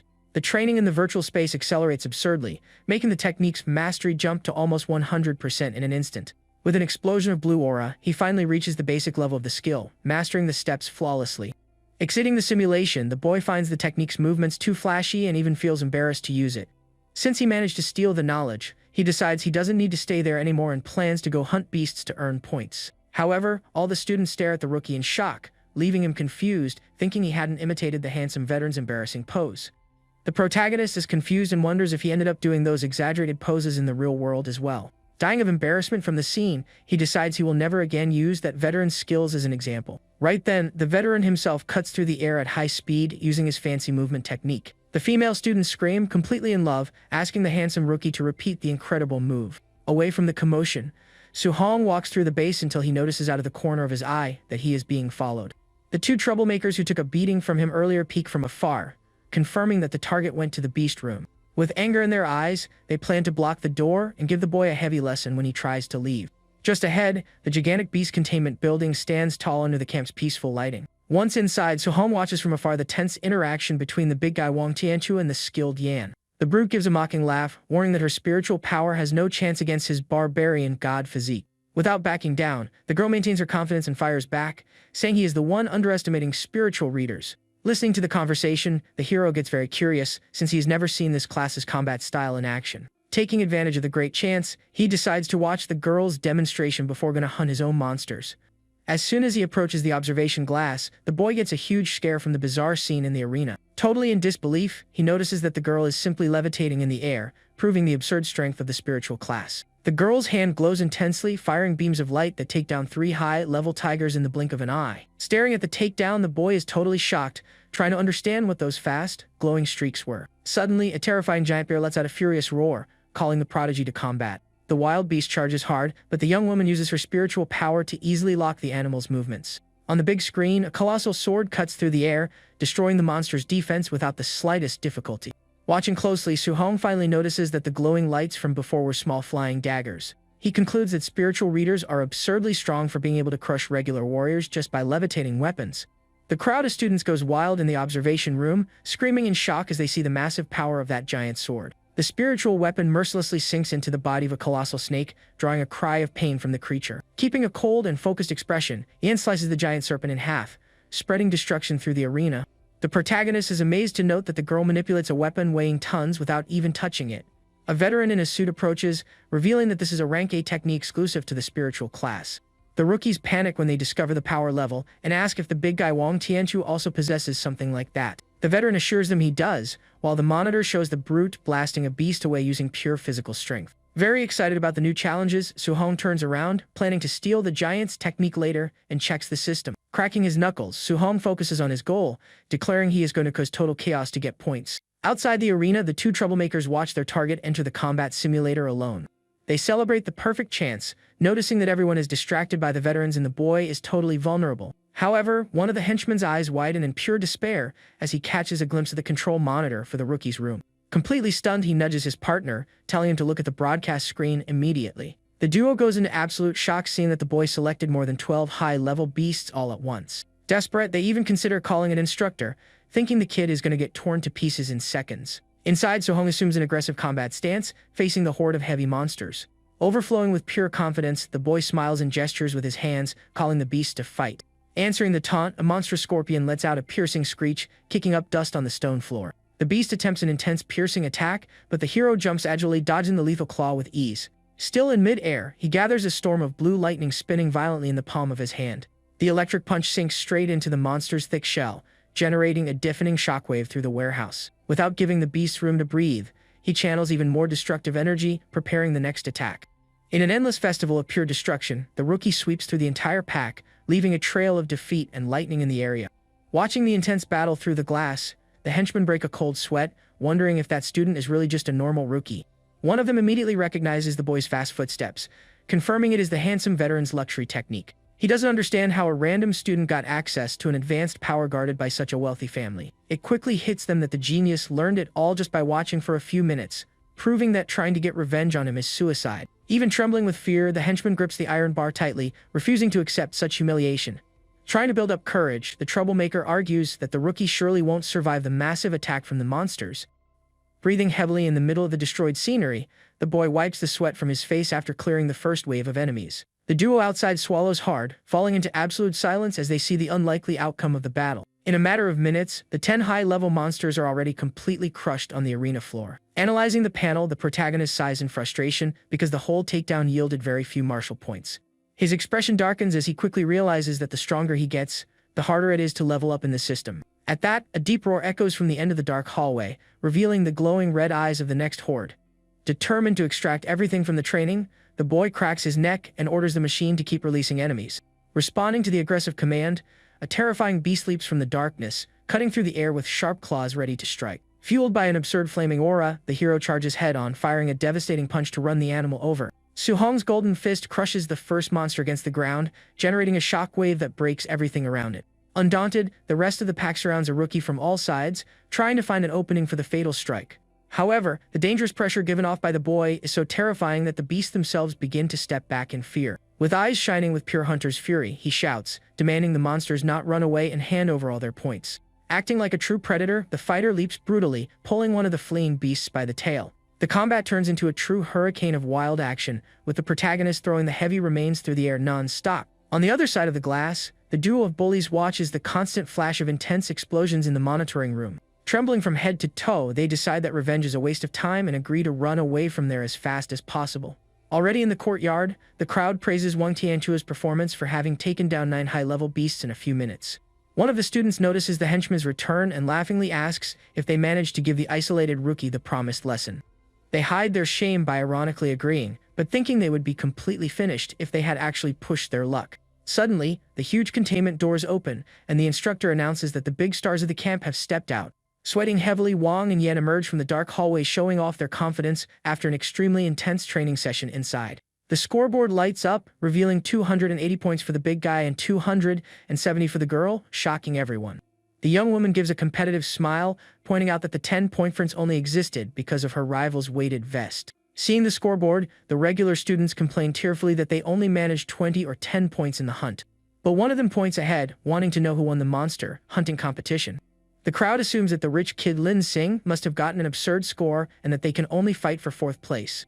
Listening to the conversation, an isolated student thinks they are all ignorant and warns that there is an even more terrifying monster in this camp. An hour later, the scene shows the training building with battle marks scattered across the walls. The protagonist appears resting in a corner after making a truly massive pile of defeated monsters. Completely sweaty and exhausted, he lets out a heavy sigh, trying to catch his breath from the battle. Su-hong admits that hunting beasts non-stop is too tiring even for someone with the Overlord's body structure. Even with all this extreme effort, the boy laments that he is still very far from getting the martial points he needs. However, he checks his watch and notices he has accumulated 700 contribution points, becoming curious about what he can trade them for. At that, the late afternoon illuminates the traditional and imposing facade of the camp's martial arts pavilion. Inside, the hero walks through the spacious hall, observing the students choosing their items at the service counter. Reading the floating catalog, he analyzes the prices of the level 1 healing and energy pills. The young man also checks the advanced skills, finding it absurd that they cost thousands of points. Satisfied with the cheaper options, he thinks the pills' price is fair and is very interested in the spiritual focus items. The attendant approaches, waving her fan, and calmly asks if her colleague has already chosen what he is going to take. Analyzing the rookie, she assumes he is at a very early level and probably doesn't have the funds to buy anything good. The boy ignores the judgment and confirms if the focus pill increases mental power, and the woman guarantees it does. Checking the paper catalog, he discovers that the rank 4 pill is the best available and costs 500 points. Without hesitation, Su-hong raises a finger and orders the most expensive pill straight from the cashier. The employee's jaw completely drops, thinking she heard the rookie's absurd request wrong. Keeping his calm, the protagonist reaffirms that he wants the level 4 pill, not caring about the other person's surprise. The boy taps his watch on the machine, paying the fortune right away, leaving the attendant stunned that he has so many points. Quickly changing her attitude, the woman hands over the box with a big smile, and he takes the opportunity to order a law elemental spears as well. Night finally falls over the traditional structures of the base, illuminated by the intense glow of the full moon. The scene cuts to the modern dormitory area, totally silent and with few lights on in the windows. Already in the hero's room, 2 flawless alloy metal spears rest leaning near the wooden wall. Sitting on the bed, he stares at the glowing screen, thrilled to have evolved much more in a single day than a whole week. The young man opens the little box revealing the golden pill, calculating that he needs a little over 20 points to hit his goal. Popping the valuable item straight into his mouth, he swallows, hoping the pill does exactly what it promised. With a confident smile, Su-hong points to himself, guaranteeing that he will become a powerful spiritual reader today. The pill takes immediate effect, and the boy's body glows, revealing a complex network of green energy pulsing through his chest. His eyes shine while his exhausted nerves completely relax, bringing a wonderful sensation of rest. The fighter's consciousness floats in an expansive virtual space, feeling his mind so clear that he can perceive everything around him. Coming back to his senses, the boy is impressed by the item's power as the panel notifies him he gained 24 points. Looking at his hands, he regrets having gotten so close to the limit, missing the big breakthrough by just 0.5%. Lying on the bed with his arms crossed, he regrets not having taken down one more monster to settle the score today. A wide shot shows the camp's giant warehouse while the boy decides he will just rest tonight. The place is buzzing with activity, with dozens of soldiers gathering to receive classified instructions. One of the giants complains to a colleague, wanting to know why experienced warriors like them were called in to babysit. The mercenary with the earring cockily agrees, stating that back in their school days, these geniuses wouldn't even serve as punching bags. Laughing at his friend's attitude, the bald guy reminds them that the rookie Wang Tiantuo already has a level his colleague never even dreamed of. The veteran with glasses shows his file, revealing that his target has absurd strength, while the skinny guy announces he is going to hunt a reader. Holding Su Hong's file, one soldier finds his partner's strong targets very strange, since the boy has a very weak level. Annoyed by the mission, he holds up the paper wanting to understand why he was chosen to ambush such a fragile target. The leader impatiently states that there was no mistake in choosing the soldier assigned for the night mission. The old veteran walks with his hands in his pockets, maintaining a stern expression that immediately quiets everyone down. Breaking the tense mood, the entire team is shocked, asking what kind of monster can fight so well while having low energy. The long-haired soldier sighs, complaining that he is almost leveling up but was called just to bully a junior. With zero patience, the Grandmaster reaches out his hand, ordering the men to stop whining and just go fight. Finding the order too personal, the henchman with the earring asks if the old man won't punish him if he ends up putting the student out of commission. The leader flashes a scary smile, guaranteeing he will reward him if he breaks the boy, leaving the soldier breaking a cold sweat. Receiving the harsh command, the team of mercenaries leaps strongly from the walkways, starting the relentless night mission. The silent early morning covers the deserted streets and the large roofs of the military training camp. Sliding swiftly through the shadows, the assigned soldier moves across the roof, totally focused on his target. Sleeping peacefully, Su Hong wakes up startled and yells for the invisible intruder to wait for him to put on some underwear first. With the alert triggered, the boy agilely jumps out of bed, grabbing his warm clothes so he doesn't fight unprepared. He puts on his jacket in a swift motion while evaluating the danger of that sudden attack at his door. The window glass shatters intensely, revealing the mercenary invading the place, tearing through the air with a lot of aggression. Falling from above, the enemy wields a sword emanating purple energy and unleashes a crushing slash straight at the floor. Sliding backward, the hero deduces that this surprise attack must be the work of enemy races wanting to eliminate human geniuses. Without hesitating, he grabs his spear from the wall and assumes a combat stance, waiting to see that rogue's true strength. The veteran launches another bright charge, mocking that the kid had terrible luck crossing paths with him today. Blocking the heavy energy, the boy realizes the enemy is a high-level human and not a disguised monster. An excited smile takes over Su Hong's face as he mockingly declares that this opponent showed up at the perfect time. Spinning his spear with skill, the rookie calculates that defeating this soldier will yield the exact points for him to evolve his class. The mercenary frowns, not understanding why a weak kid chose to counterattack instead of just running away in despair. In an intense clash, the spear brutally collides with the purple sword, generating destructive sparks all over the room. Struggling with the impact, the invader realizes the kid's strength is absurd and admits the master didn't lie about him. Sweat runs down the veteran's face, and he falls into total panic, finding that level of power surreal for a beginner. Pressing with a brutal red aura, Su Hong throws it in his face that he has easily defeated high-level extras before. Releasing all his accumulated fury, the hero lets out a deafening shout while pushing the enemy's weapon back. With an explosion of physical strength, he drives the spear forward, breaking the defense and throwing the soldier into the air like trash. The veteran jumps very high, creating a giant ring of purple energy, and challenges the kid to try to withstand his Class B attack. Delivering the harsh strike from above, the mercenary yells furiously, releasing the crushing power of his flaming slash. The boy gathers an intense aura of lightning and warns that this power is far superior to the piercing finger, even though both attacks are of the same class. The strikes collide forcefully, scattering destructive sparks all over the camp room. The force of the impact shatters the floor and throws pieces of concrete everywhere. Pushed by the shockwave, the mercenary slides backward, trying not to fall. He is left completely confused, since attributes repelling each other is an absolute truth that all warriors know very well. Staring at the rookie, the attacker deduces that it is a fusion of thunder and fire, a technique he thought was only a legend. At that, the protagonist's eyes shine intensely, preparing his next aggressive move. Su Hong charges forward, launching a fierce attack with his spear, making the invader panic entirely. Releasing intense flames, the hero tears through the air, executing his feared flaming slash.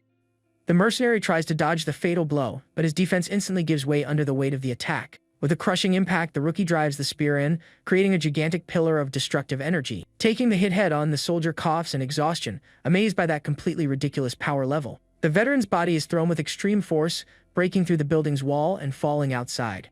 Standing in the middle of the destruction, the hero watches the system's screen confirm he gained the martial points for the victory. Analyzing his updated attributes, he celebrates that he finally got the exact amount to become a spiritual reader. Outside the dorms, the evaluation team and instructors quickly arrive at the explosion site. The Grandmaster assesses that Su Hong should already be defeated, revealing that he even prepared speeches to convince the boy to drop multiple training. Suddenly, a man's body falls from the hole in the wall, crashing onto the ground right in front of the group. The loud noise startles the instructors, who stare at the knocked-out guy raising dust on the asphalt. They immediately recognize the battered and bruised face of the veteran who had been sent for the surprise mission. Totally stunned by the scene, the old leader shouts the mercenary's name, unable to believe his defeat. The supervisor's jaw drops, deducing that the rookie managed to beat the elite soldier completely alone. Soon after, 3 more flashes explode in the neighboring buildings, throwing other invaders through the air. The henchmen crash down hard in the courtyard, completing the total failure of the night operation. The trio of veterans assigned to ambush the big stars of the camp also ends up crushed on the sidewalk.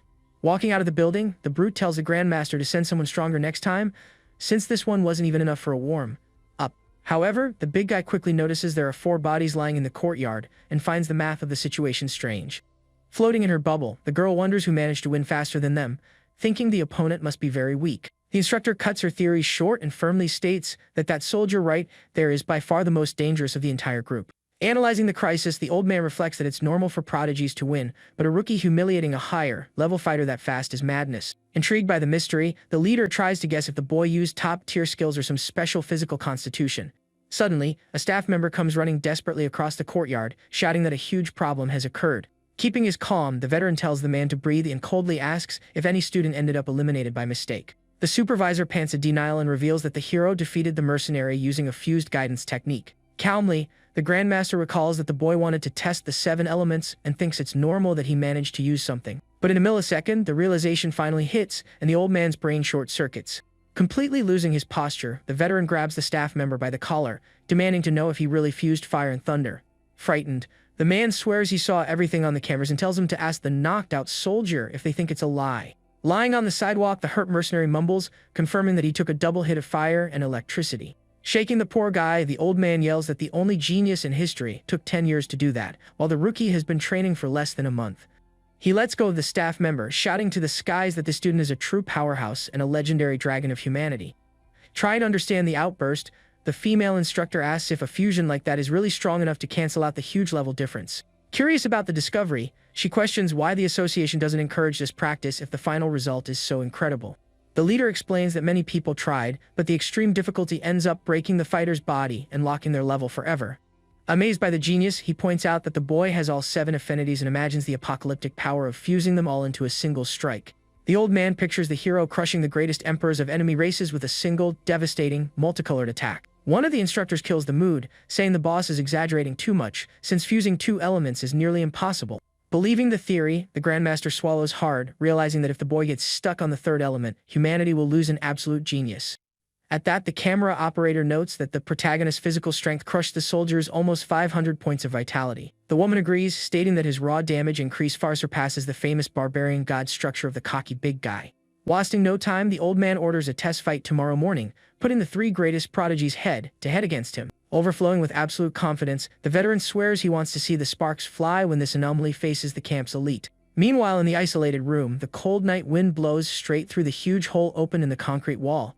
Ignoring the mess and the shattered pieces on the floor, the boy meditates deeply, focused on his own spiritual evolution. Determined to advance, he taps the panel screen and converts all the accumulated martial points directly into the mental attribute. A wave of pure energy surrounds the young man's body as he celebrates being about to awaken the coveted spiritual reader class.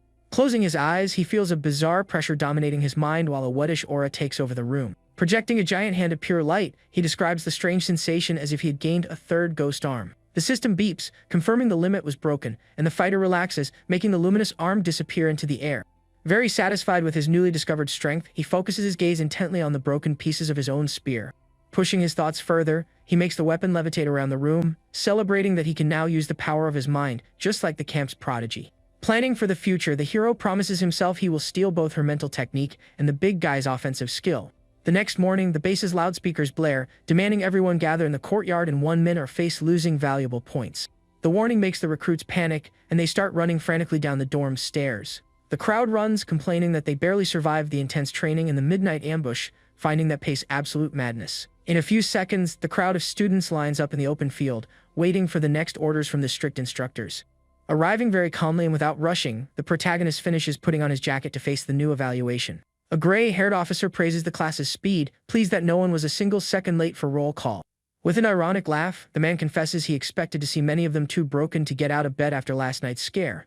Upset, a young man justifies his defeat, stating he only lost because the mercenary fought dirty without even letting him put his underwear on properly. The officer counters the weak excuse, asking if a real rogue would wait for him to dress nicely before taking him out. The classmates burst out laughing and don't let the embarrassment go, nicknaming the poor guy Underwear Bro, in front of everyone. Su-hong understands the harsh lesson, but reflects that suffering night attacks after an infernal day of hunting leaves anyone very frustrated. Understanding the general indignation, the instructor announces loudly that he will give them a second chance to prove their true worth. The officer details that the intensive test will measure all vital attributes and even the technical mastery of each genius in the military camp. The instructor warns that after the test there will be a real combat ranking, guaranteeing daily point rewards for the top 10 place students. The crowd immediately comments that the top 3 spots are already taken, but they get excited to try to secure at least the remaining spots in the top 10. Walking calmly through the courtyard, Su-hong reflects on the overall test and is quite curious to know what the grand prize for first place will be. Demanding immediate silence, the instructor orders all students to follow him straight to the camp's testing area. The huge group of students enters the spacious warehouse and positions themselves in front of the heavy-strength monitoring machines. Watching the crowd from afar, Grandmaster Kyun notices that the protagonist knows how to hide very well among the others without drawing any attention. Noticing the old man's gaze, Lin Sing thinks the veteran has his eye on him, but a classmate quickly shuts that down, telling him he must be mistaken. Confident in his own talent, the preppy kid is stubborn and swears to himself that he is the only person worthy of the camp leader's attention. At that, the instructor announces a last-minute surprise, promising that the first-place student will score a rank A technique of their choice. The crowd goes wild at the news, betting that the big guy Wang Tianchu and the other 2 geniuses will give it their all to win this incredible prize. The brute evaluates the reward, remembering that skills of that level are so rare that even his powerful family possesses very few. With plenty of confidence, the red-haired girl gets excited about the idea of being able to choose any high-level technique if she dominates the tournament. Meanwhile, Lin Sing plans to use the prize to turbocharge his luxury movement skill, wanting to prove that extreme speed is not useless. Hearing the valuable offer, the hero's eyes shine intensely, committing himself to giving his all to take home that free technique. The testing machinery activates in the center of the room, gathering a massive golden energy ready to measure the candidate's raw strength. The prodigy girl advances, tearing through the air, and fires her attack entirely focused on the measuring equipment. A colossal sword of golden energy sinks into the machine, generating a loud boom that shakes the entire floor of the room. The digital scoreboard flashes quickly and locks onto the mark of 5,942 power points. The students are stunned, noticing that her strength almost doubled in a short time, proving that spiritual readers are absurdly explosive. The protagonist watches everything dying of envy, impressed by the versatility of being able to levitate and create objects in the middle of combat. The glowing aura continues to pulse around the girl, showing off perfect mastery of the mental skill in front of everyone. Su-hong understands that this technique can materialize even wild beasts, but consumes an insane amount of mental power to maintain its physical form. Feeling a slight pressure in his own mind, he concludes that he doesn't have enough spiritual energy to copy that skill right now. Leaving the learning for later, the boy turns his attention to the arena right as the muscular big guy prepares for the test. The crowd cheers, calling the giant a true god of combat, betting all their chips on the raw strength of his overwhelming physique.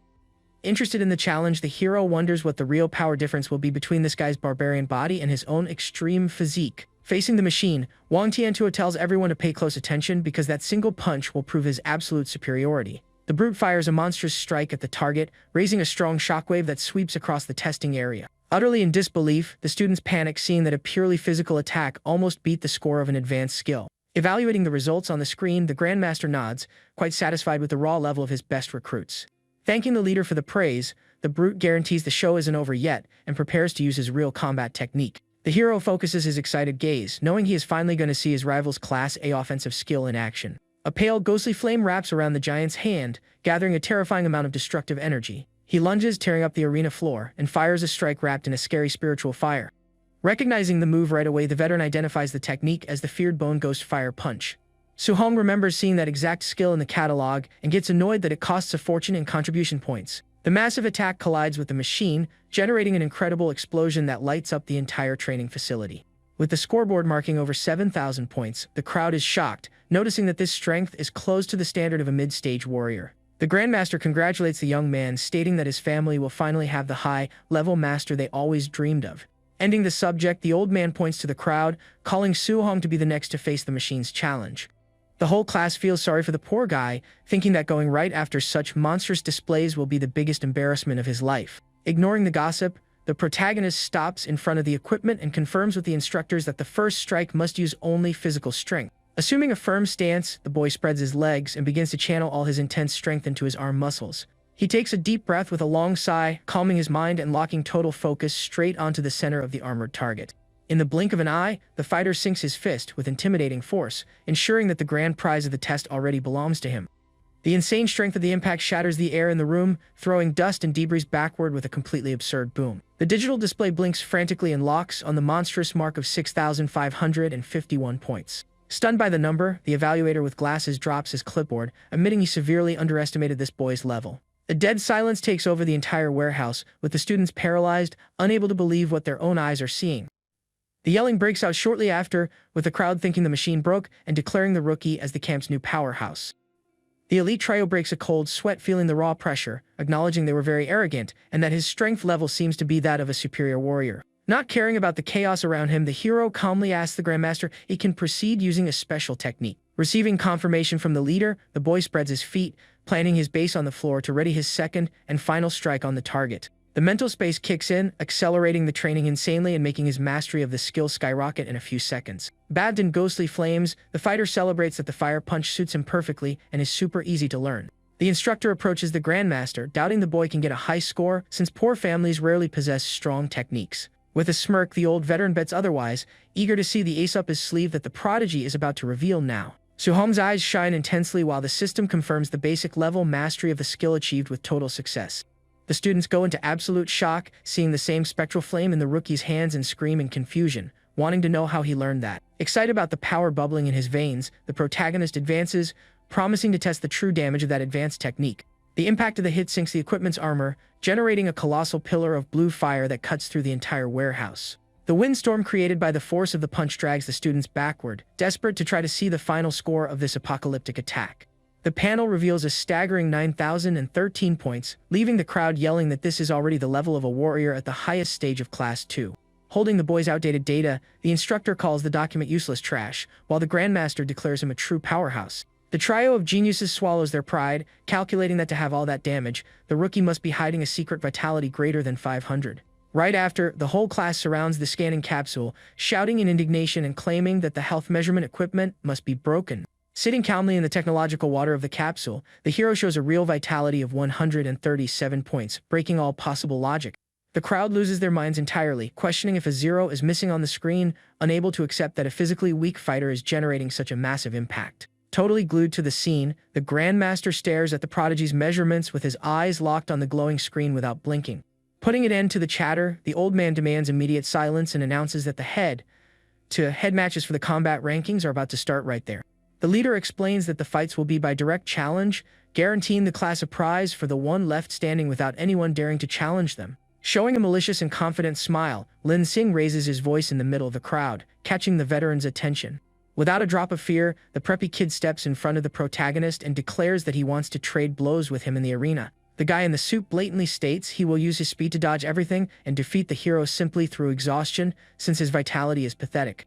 Hearing the rich kid's cowardly plan, the Grandmaster leans back in his chair and lets out a laugh, rejecting the idea on the spot, shocking the whole team. Surprising everyone, the Grandmaster suggests the elite trio fight the boy all at the same time.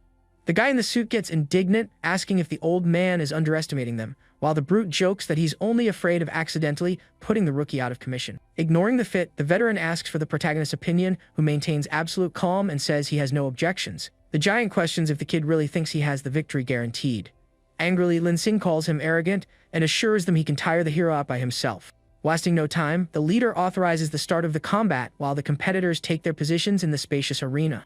The guy in the suit immediately lunges, tearing through the air at high speed, leaving his two teammates behind. Confident, he plans to land a quick hit and retreat to ambush later, absolutely certain that the hero can keep up with his fast steps. However, the red-haired girl notices the terrifying threat and screams desperately, telling her ally to dodge immediately. Getting an incredible scare, the rich kid finds the rookie appearing out of nowhere right by his side. Su-hong simply says a cold goodbye and prepares a punch full of electrical energy. The fast attack hits the opponent dead on, giving him no chance to defend himself. With the intense impact, the preppy kid's body is thrown far away, wrapped in destructive lightning.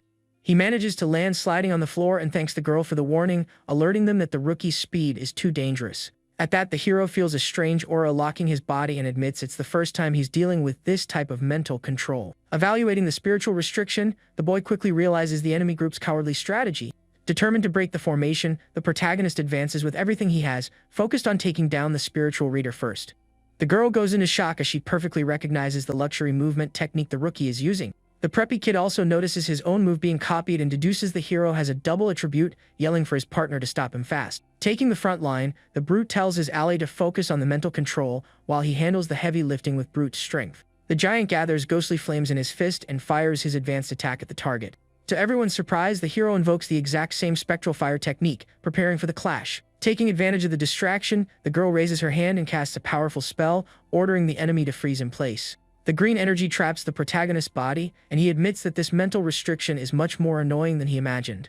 Seeing the guard totally open, the rich kid appears from above, delivering an aggressive flying kick. Watching everything, the Grandmaster thinks he went too far with the challenge. He explains it's impossible to escape a spiritual reader without using mental power or absurd brute strength. The veteran calculates that the boy's physique is enough to break the magic, but gets a scare when he sees his expression of pure mockery. In the blink of an eye, the young man destroys the restriction and counters the simultaneous attacks of the giant and the guy in the suit, throwing them both far away. The loud impact clears the area as the hero lands firmly, showing off a destructive aura. Suffering the rebound of the broken magic, the girl coughs from exhaustion, totally in disbelief that he dispelled the control using only brute strength. Without giving his opponents time to breathe, Su-hong grabs the preppy kid's heel in mid-air. Using the rich kid's body like a sledgehammer, the fighter swings his opponent in the air with intimidating force. In the stands, the crowd goes crazy seeing him blocking heavy attacks and breaking magic with just muscle, calling the boy a human beast. With a rough movement, the hero throws the guy in the suit to the side without a drop of mercy. Immediately, he intercepts the giant's punch, firmly grabbing his wrist. The brute panics as he is lifted off the ground as if he weighed nothing, cursing desperately as he is thrown far away. Maintaining a cold expression, the protagonist lands, releasing a crushing pressure on the court. In a relentless attack, he drives the bodies of the preppy kid and the giant straight into the concrete floor, creating a colossal boom. The hit is so intense that the big guy gets stuck in the cracked rocks, muttering in pain. The guy in the suit also coughs from exhaustion, totally wrecked in the middle of the crater that formed. Watching the total defeat, the entire crowd loses the color in their faces, trembling with pure terror.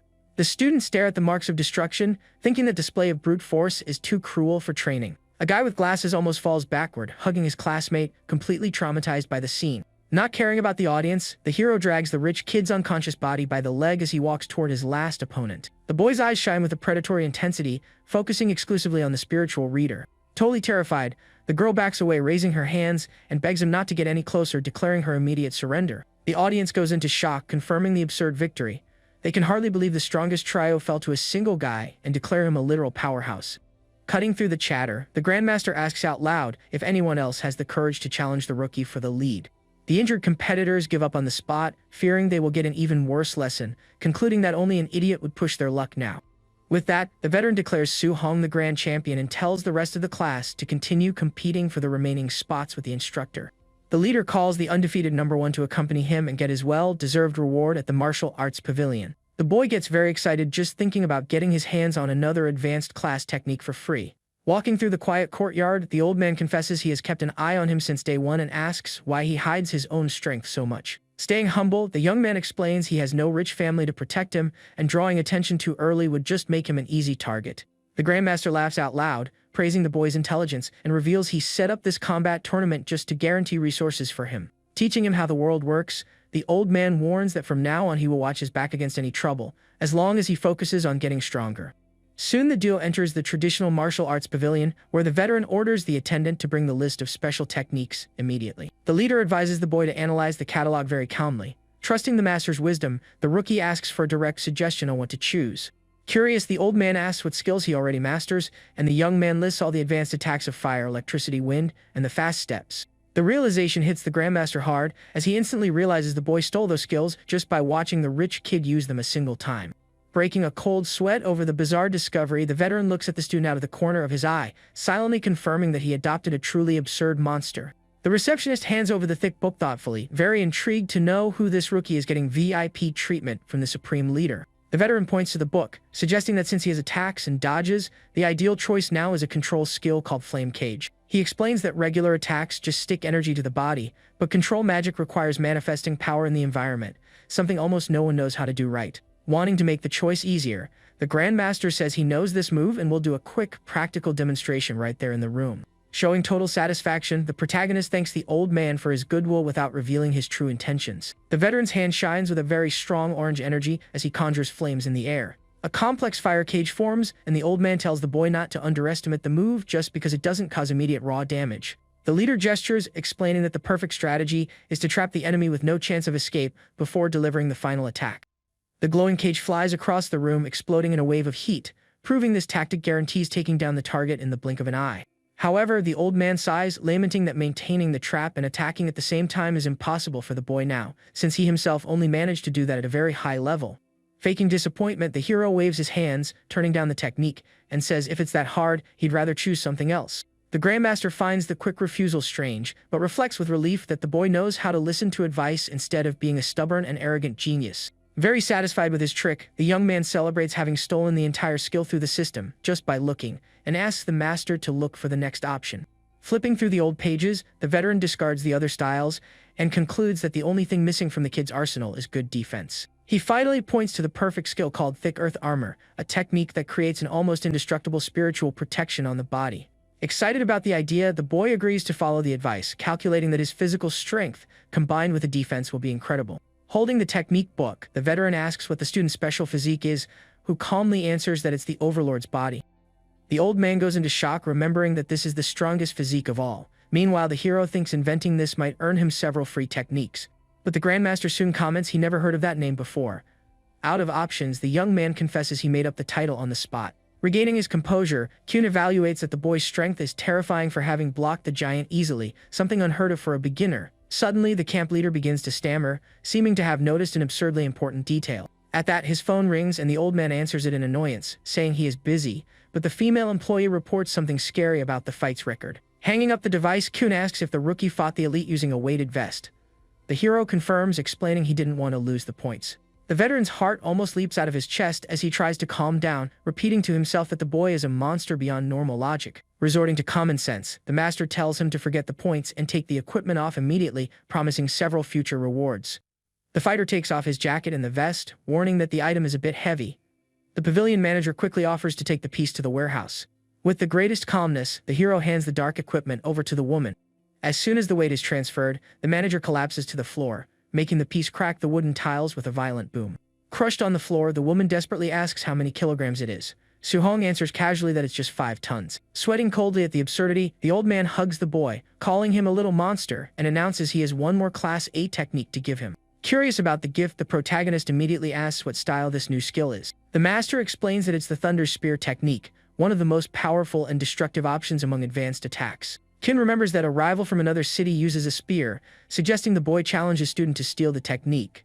The young man asks if that's right. Annoyed, the old man justifies that the rival mocked his camp, so he plans to pay him back tomorrow morning.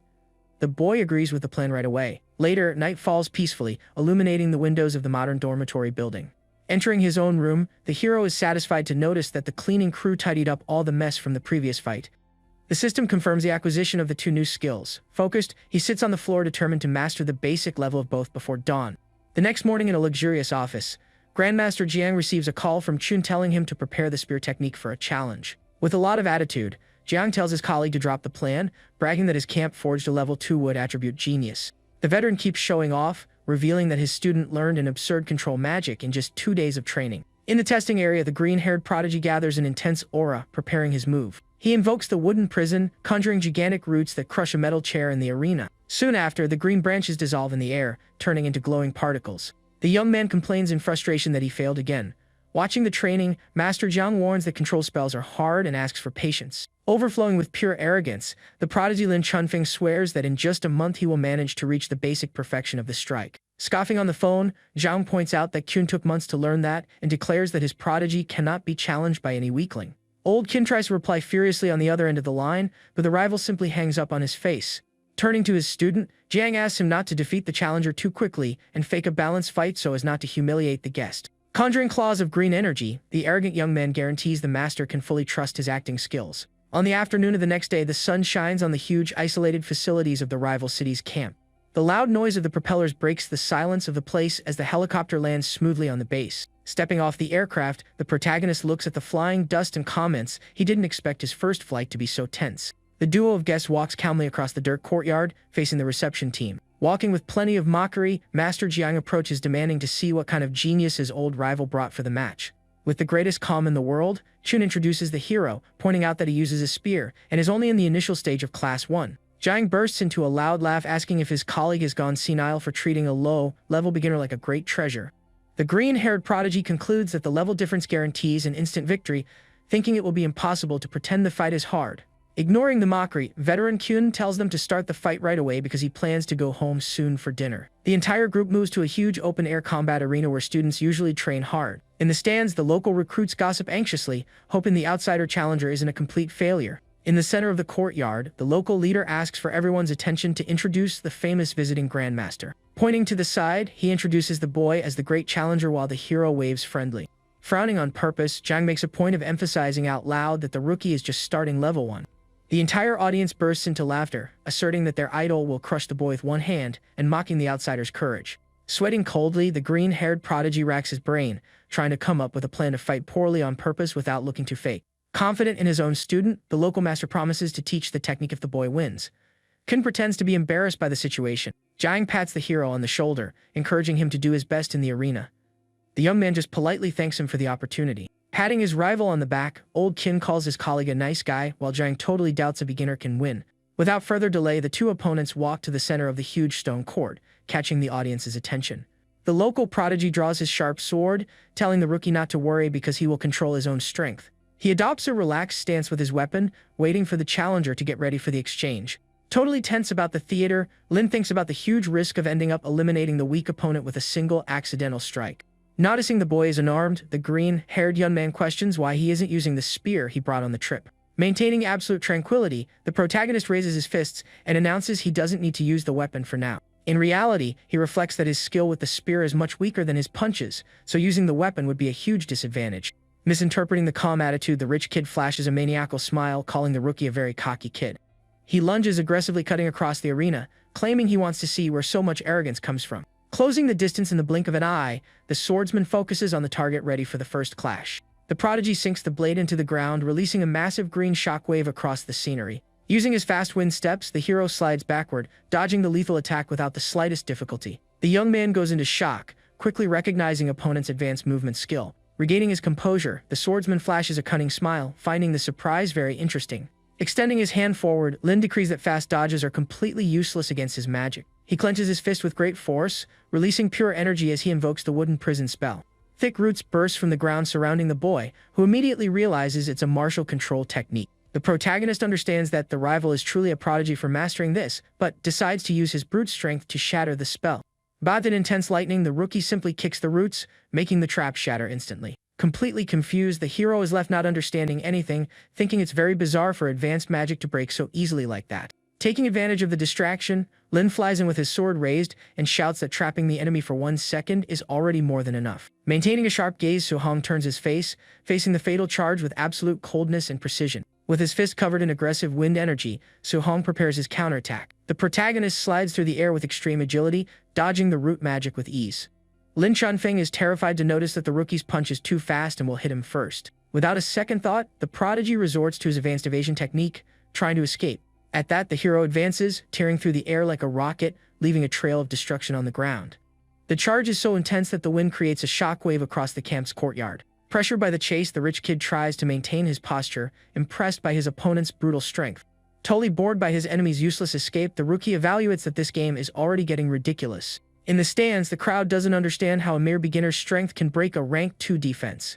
Laughing at the situation, Master Jiang throws it in Chun's face that pure brute strength will never defeat his special student. However, ignoring the audience, the protagonist locks the sole of his sneaker firmly against the arena floor.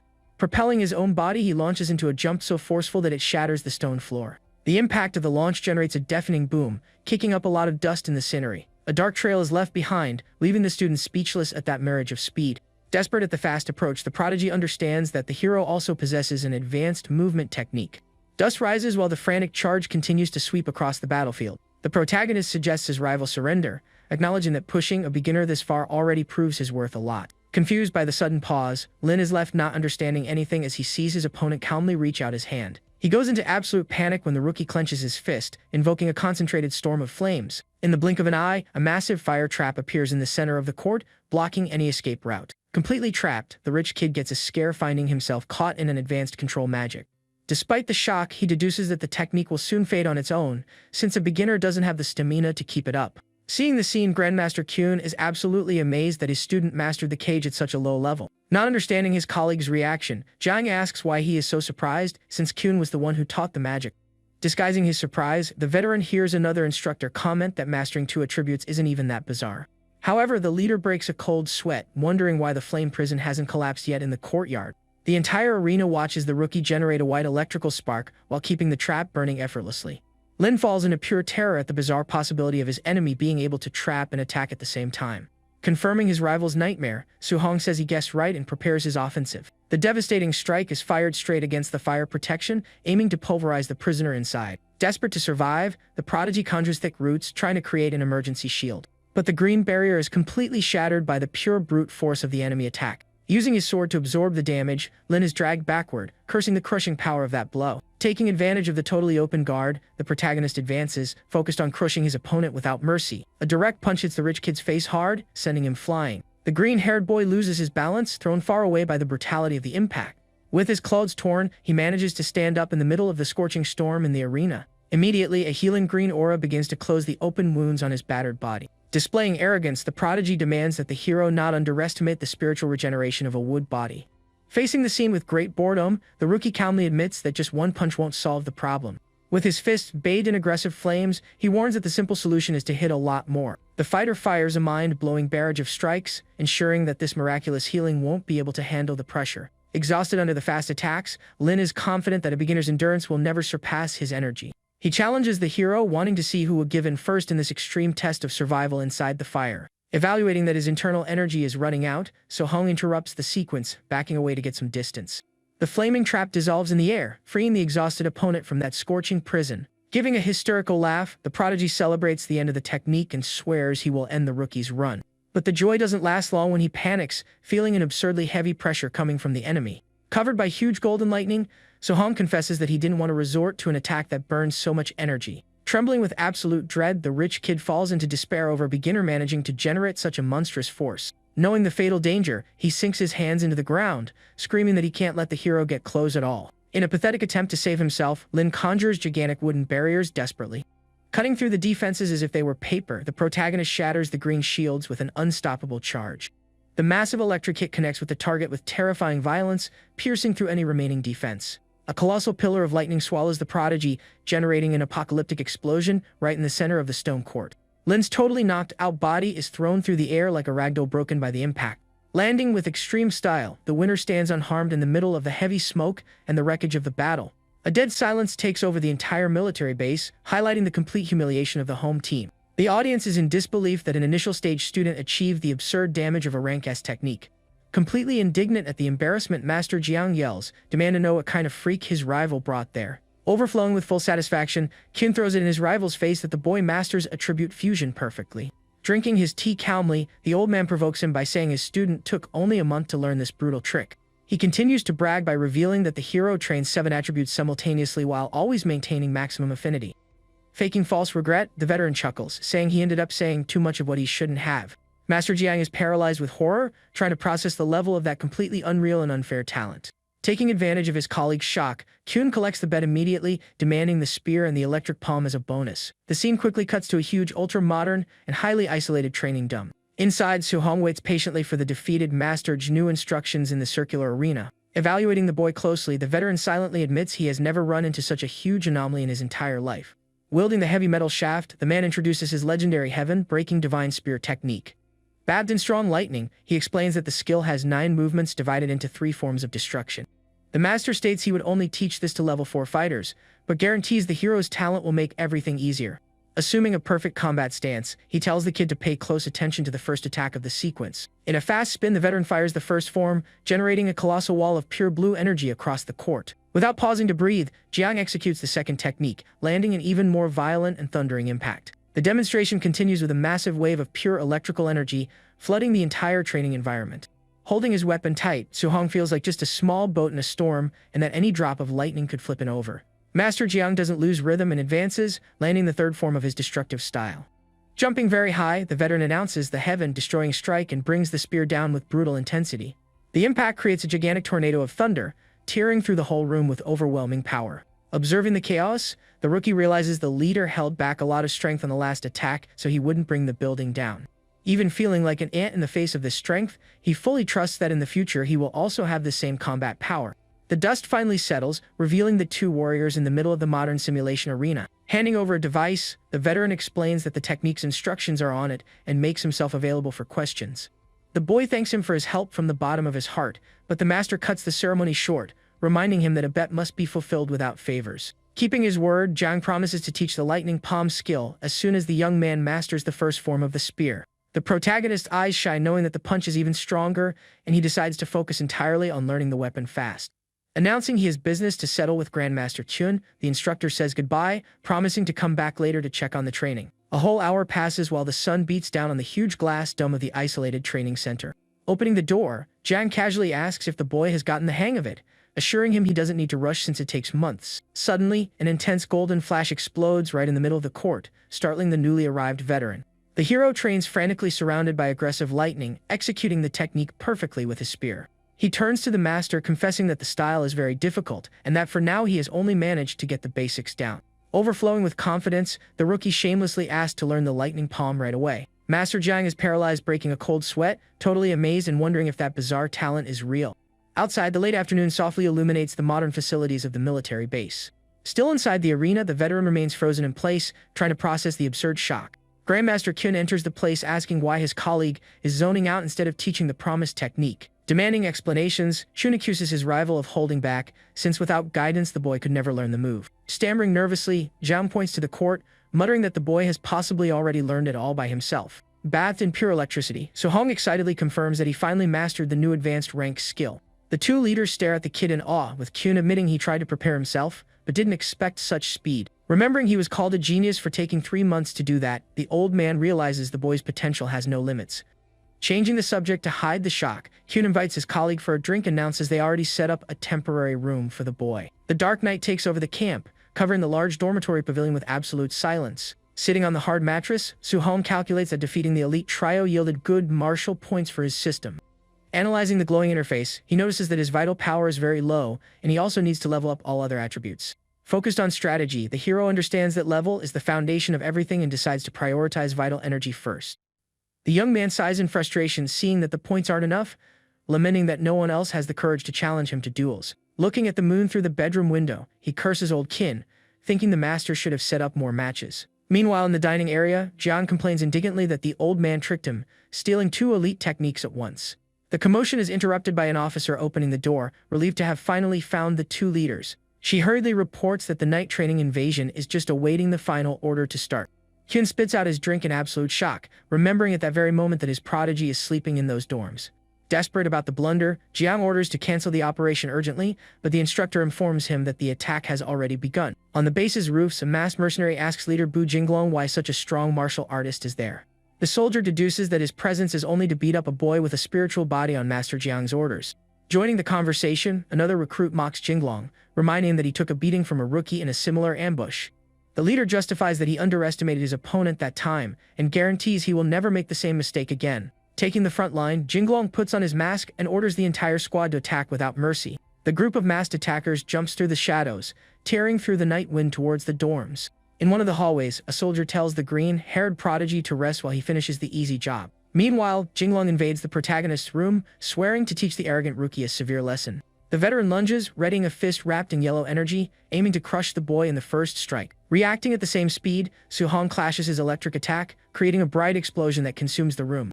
The mercenary is startled by the absurd resistance, feeling the crushing weight of the enemy's defense. Sliding backward from the force of the impact, the invader curses in confusion, not understanding where such power is coming from.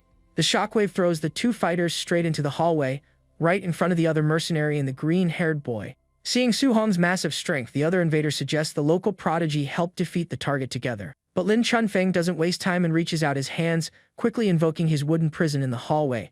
Thick roots burst from the floor, swallowing the second mercenary in a green, suffocating trap. Taking advantage of the chaos, the protagonist dashes like lightning, dodging the magic with his maximum speed. In an aggressive leap, the hero sinks a direct punch, tearing through the air against the ambush leader. The hit connects perfectly, causing the veteran's body to violently crash into the cracked floor. The mercenary tries to get up in a cold sweat and realizes in terror that the rookie is protected by a tough earth armor.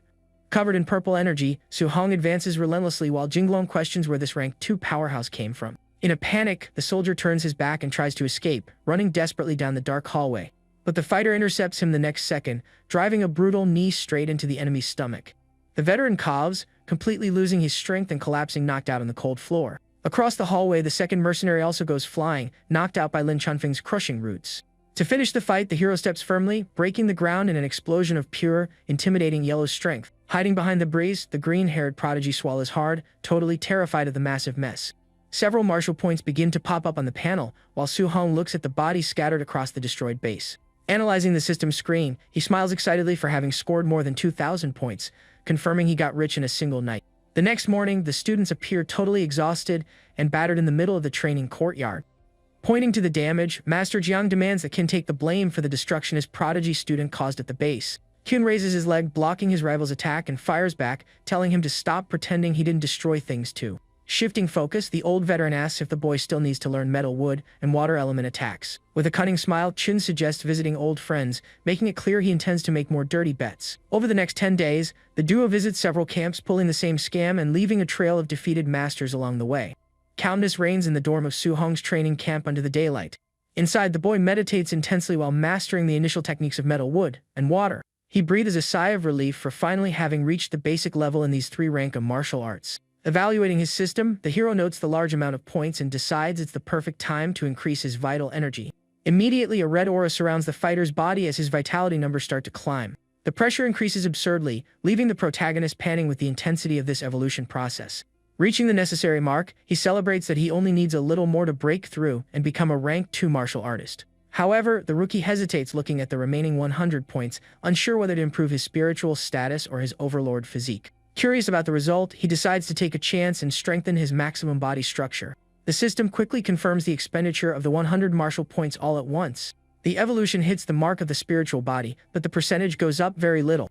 The boy is indignant to see that this whole amount yielded only a slight increase, finding this physique too hard to level up. Knowing he needs more resources, he grabs his jacket, announcing he is going to the beast room to farm more points. In the hallway, he runs into Grandmaster Qun and is surprised by the leader's unexpected visit. The old man asks if the student still needs a healing technique, while the scene focuses on the freezing Hangzhou camp. At the new location, Grandmaster Wang Qingshan announces that the mountain training requires surviving for 7 days without supplies. The veteran emphasizes that points only come from taking down beasts of the same rank, praising the local geniuses as he orders the march. Commanded by the strict order, the students advance quickly across the dark rocks of the freezing mountain. Observing the scene, Qun fires back at the local master, reminding him that if Su-hong wins the bet, Wang will have to teach the healing skill.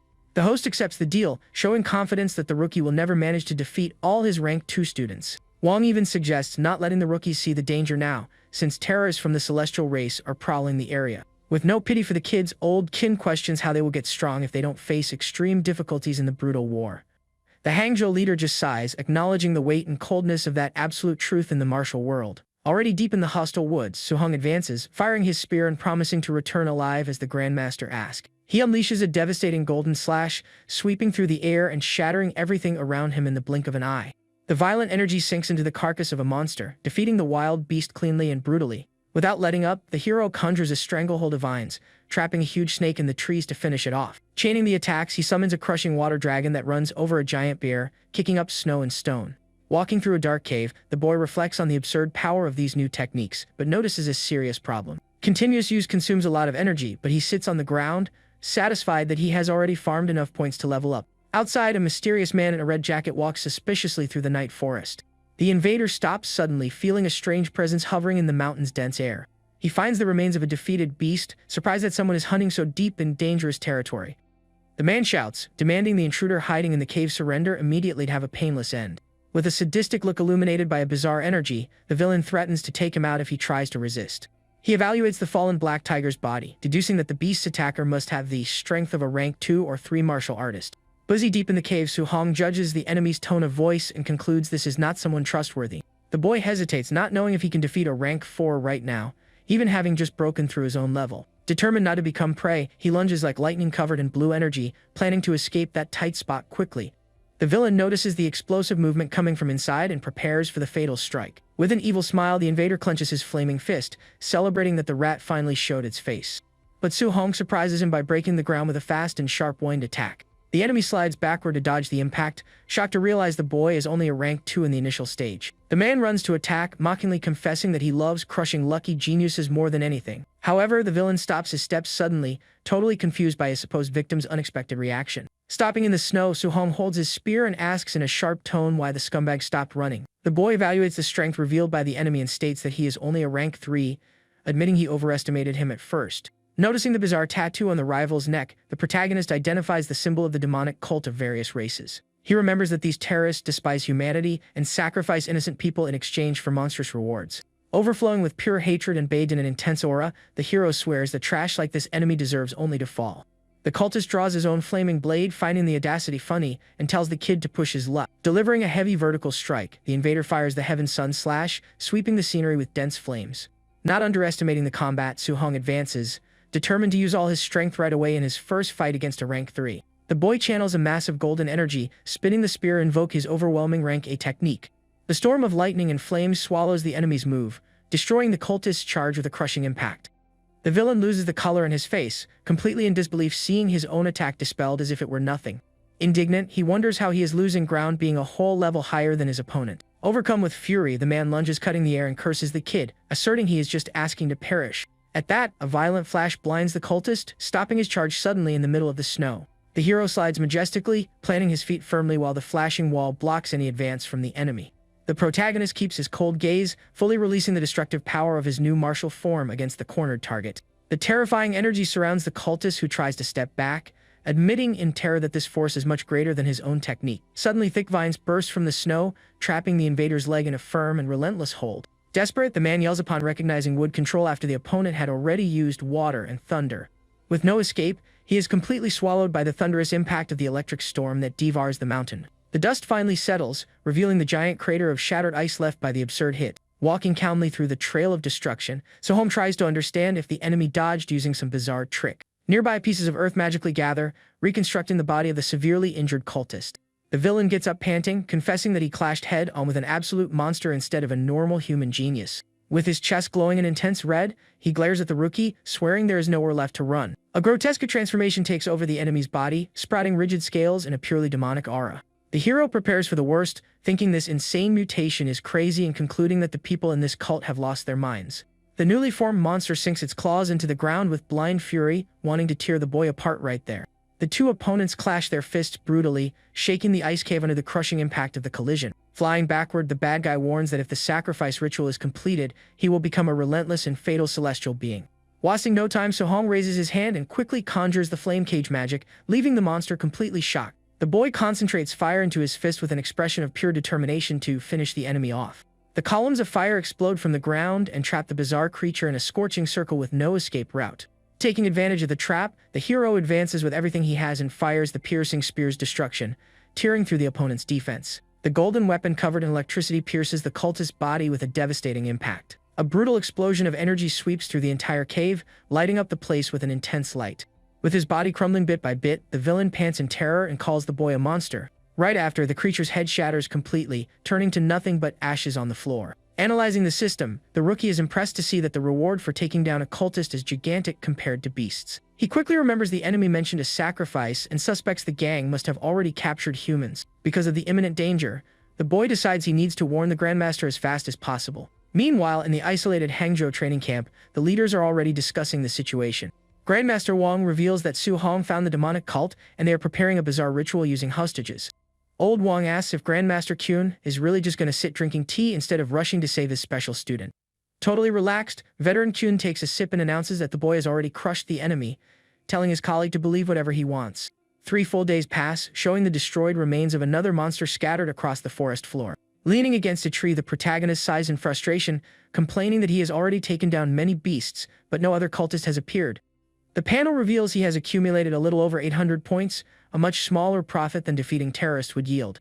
Suddenly, a danger alert pops up in the system, making the boy turn all his attention to the dark trees. Walking through the shadows, a cult woman appears, praising the handsome rookie's good perception for noticing her. The invader laments that the circumstances are bad, preparing a freezing magic, and warning that he will now have to face defeat. In a quick motion, the cultist fires a fast burst of sharp stakes at the hero. Sliding with extreme ease, the young fighter dodges the lethal attack without the slightest effort.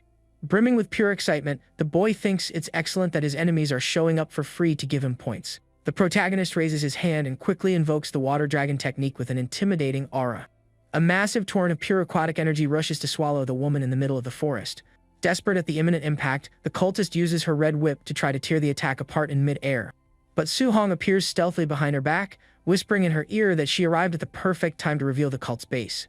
The hero gives a harsh pull with his weapon, dragging the enemy's body backward without any mercy. Being thrown into the air, the woman gets desperate, unable to understand what kind of monstrous strength this is. Still in the air, the protagonist charges ghostly flames and invokes the feared fire punch against the target. The brutal strike hits the ground, crushing the cultist with absurd violence and kicking up a lot of dust. With the tip of the spear held against the fallen enemy's neck, he demands to know immediately where the cult's main base is located. Coughing from exhaustion, the woman begs for her own safety and reveals that the camp is 10 kilometers north of there.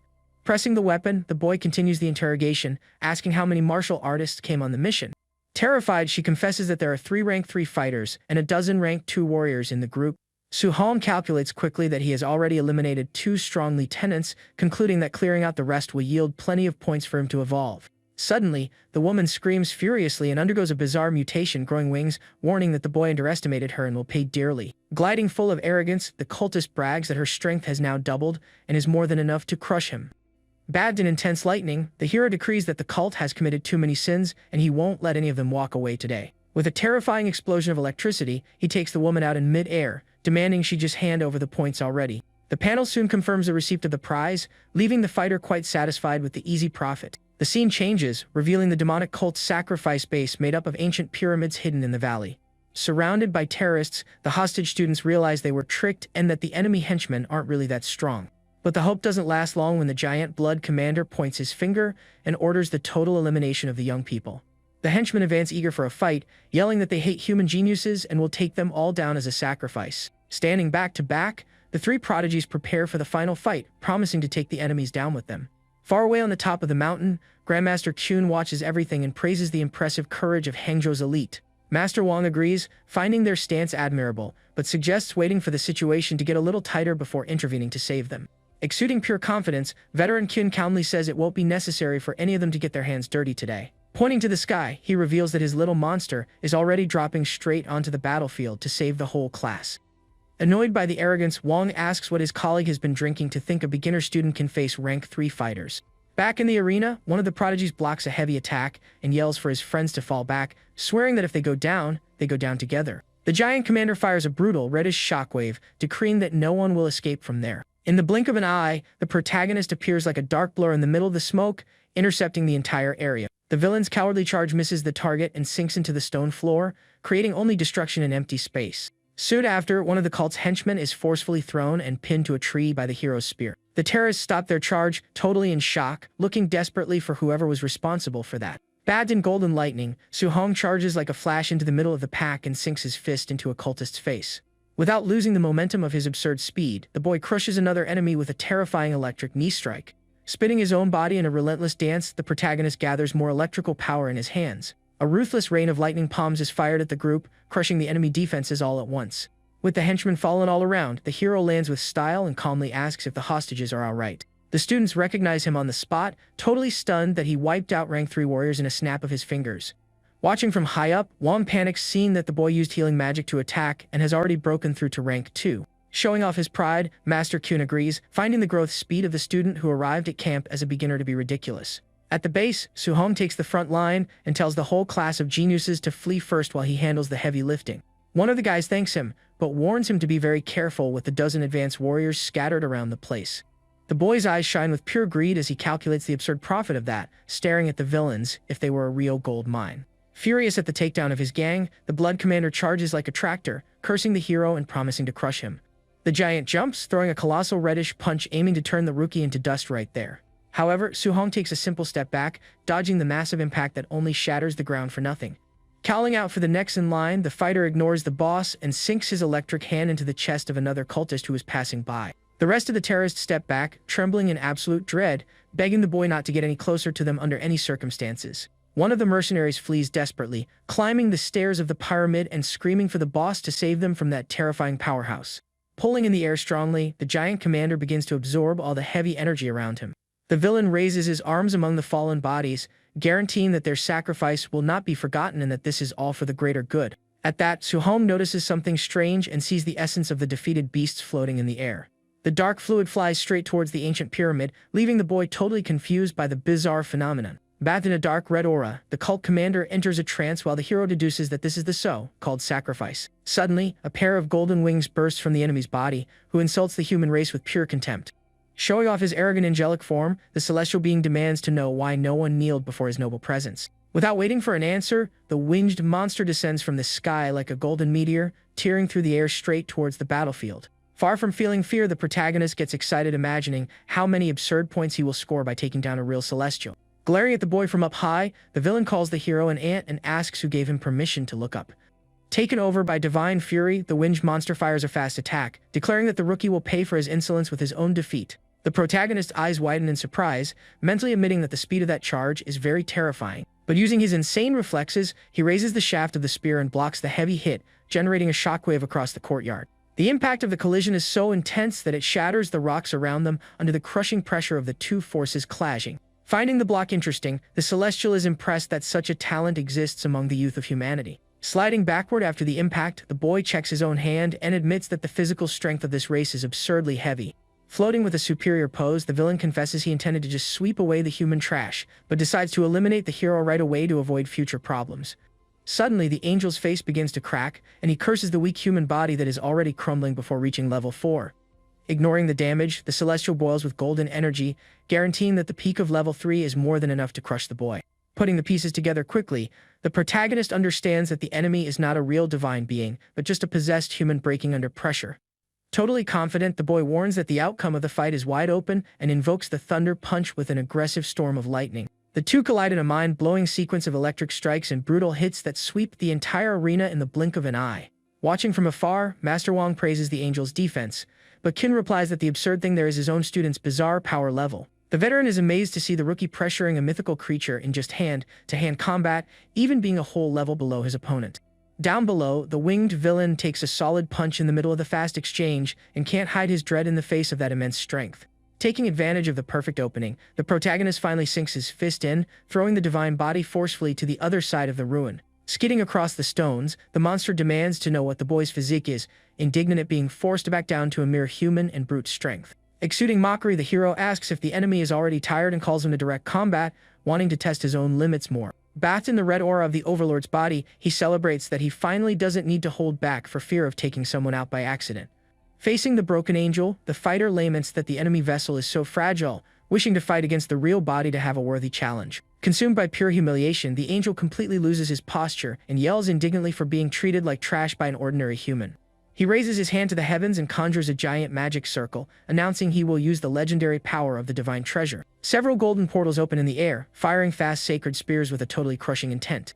Sliding swiftly through the attacks, the boy hears the villain state that he was the only one capable of forcing him to use this ultimate trick. In the middle of dodging, the panel beeps warning that the enemy technique cannot be copied, leaving the hero amazed by this unprecedented restriction. On the mountain, the masters panic as they recognize the race's innate ability, deducing that the enemy has a very noble bloodline.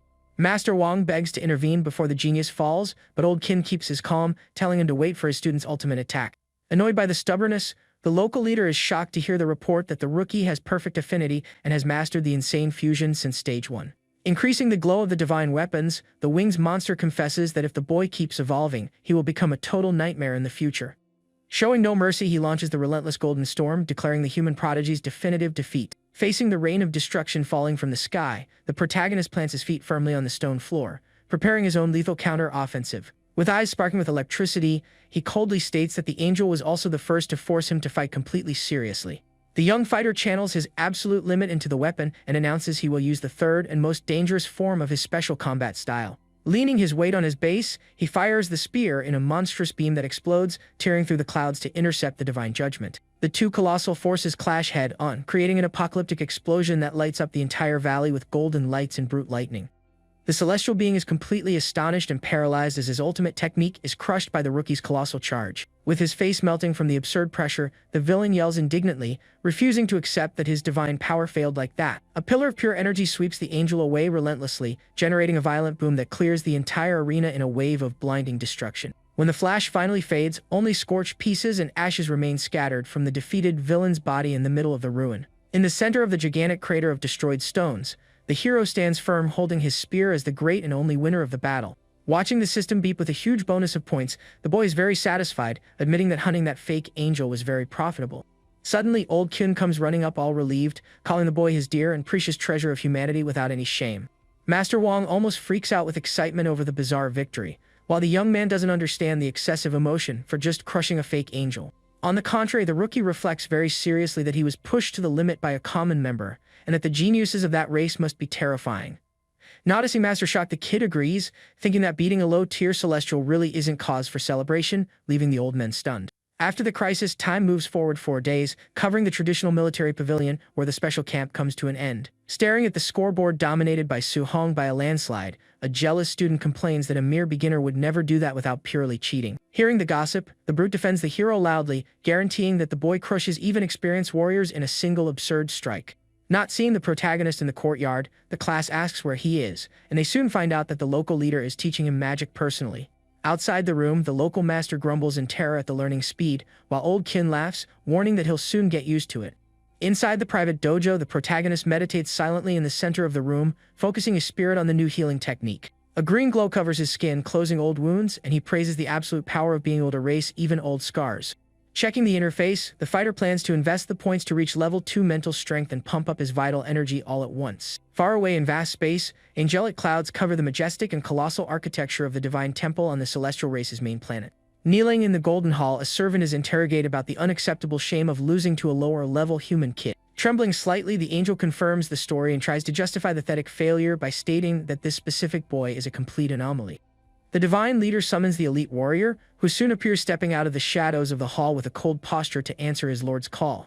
Relentless, the commander determines that the human boy will be a huge problem, issuing an immediate order to erase the threat fast. Bowing his head slightly in a gesture of pure deadly respect, the elite attacker accepts the mission, swearing he will solve this problem flawlessly. The boss also demands updates on the pieces of a legendary artifact, order him to hunt for the relic in enemy territory without raising suspicion. Back at Star City's camp, the fierce roar of a giant, violent bear breaks the absolute silence of the isolated simulation chamber. The brute relentlessly attacks the giant beast with his flaming punch, crushing the wild creature's carcass very aggressively. In the courtyard, the students note that the elite trio has gone completely crazy in intense training after taking the humiliating beating from the rookie. Blowing through their valuable points on rare items, the group locks themselves in the combat rooms and manages the terrifying feat of breaking through their level quickly. Even the rich kid gains a lot of muscle mass, yelling like a wild beast, focused only on evolving to pay back the defeat he suffered. Very confident, the elite trio anxiously awaits the hero's return for a rematch. At that, Grandmaster Chun finally returns to the camp, walking alone through the area. The instructor immediately asks for the boy, and the veteran explains that he wanted to train a little more in the forest. Worried, the man reminds him that the camp ends in a few days, but Kyun guarantees the kid isn't an idiot. 2 days pass and a gigantic snake rests on top of a rocky cliff. Su Hong continues meditating intensely to farm dozens of mental points non-stop. The wild beast notices the boy's presence and makes a violent strike, wanting to take him out by surprise. Maintaining absolute calm, the protagonist just raises his hand, releasing a strong glowing energy. The monster is completely paralyzed in the air under the effect of the invisible containment magic. Very relaxed, the fighter invokes his spiritual weapon condensation technique to test the new feature. A giant sword of pure golden light materializes in the air, controlled only by his mind. The spiritual blade spins, cutting the wind with an absurd and terrifying speed.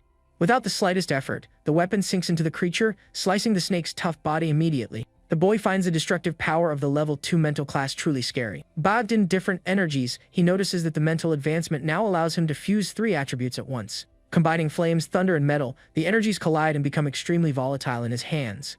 The repulsive force spirals totally out of control, generating a dangerous flash right in the hero's face. A devastating explosion shatters the scenery, throwing gigantic rocks everywhere. Emerging from the smoke, the rookie coughs covered in dust and concludes that even a failure hurts a level 4 warrior. After the commotion, he picks up his weapon and walks calmly back to the military base.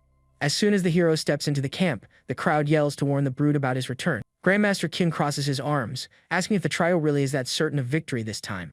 Exuding arrogance, the team of prodigies guarantees they will crush the boy with absolute certainty. Arriving at the training arena, the rookie faces the big guy, asking if the challenge is for real.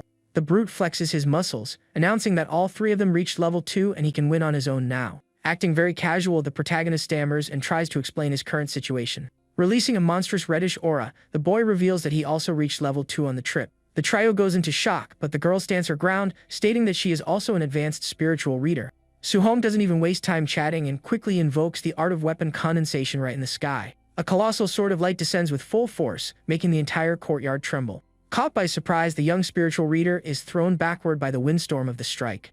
The protagonist paralyzes the giant blade inches before it crushes the trio and apologizes for the scare. Bathed in mental power, he casually confesses that he also became a level 2 spiritual reader. The team breaks a cold sweat, terrified when adding up all the skills the boy stole at such a high strength level. Looking at the stands, the hero suggests the rest of the class jump into the fight to yield more points. Wielding his spear defiantly, he calls the entire camp out for direct combat. The preppy kid gives up on the spot, while the rest of the crowd begs desperately for him not to get close. Watching from afar, the instructor complains that the Grand Master hid the boy's spiritual magic from them. Old Kyun is left completely speechless since he also had no idea about this hidden talent. Soon the veteran bursts into a loud laugh, celebrating that humanity found a once-in-a-millennium monster. With the students taking a heavy beating, the instructor asks if they should intervene, but Kyun thinks it's great to let the youth burn off energy. Suddenly, the old leader looks up, feeling a heavy aura tearing through the sky over the military base. The colossal golden eagle flies over the area, screeching that the 30 days are up and telling the humans to get out. Surrounded by knockout students, the protagonist recognizes the giant monster from the windstorm on the first day. Floating to the heavens, Kyun releases an intimidating purple aura, warning that his patience with the animal has run out. The veteran faces the creature as an equal, announcing that they will leave when they want and don't take orders. Furious at the disrespect, the golden bird screeches that it is not afraid of the Grand Master in the slightest. The beast fires an overwhelming, destructive beam that swallows the air towards the old man. Watching the exchange of blows, Suhong swallows hard, feeling the absurd heat of that true battle of gods. The eagle tells the old man to stop, claiming to have powerful backup, but Chun promises to crush the backup too. Suddenly, a thunderous voice orders them to stop fighting, leaving the military leader breaking a cold sweat in the sky. A massive, sinister shadow appears in the clouds, making the giant bird look like a helpless insect. A terrifying red eye tears through the darkness, observing the humans with deadly pressure. The instructors go into total panic as they recognize the Lord of Monsters, astounded by the bird's contacts. The hero clenches his fists tensely, remembering that the minimum level for these beasts goes beyond the absurd rank 9.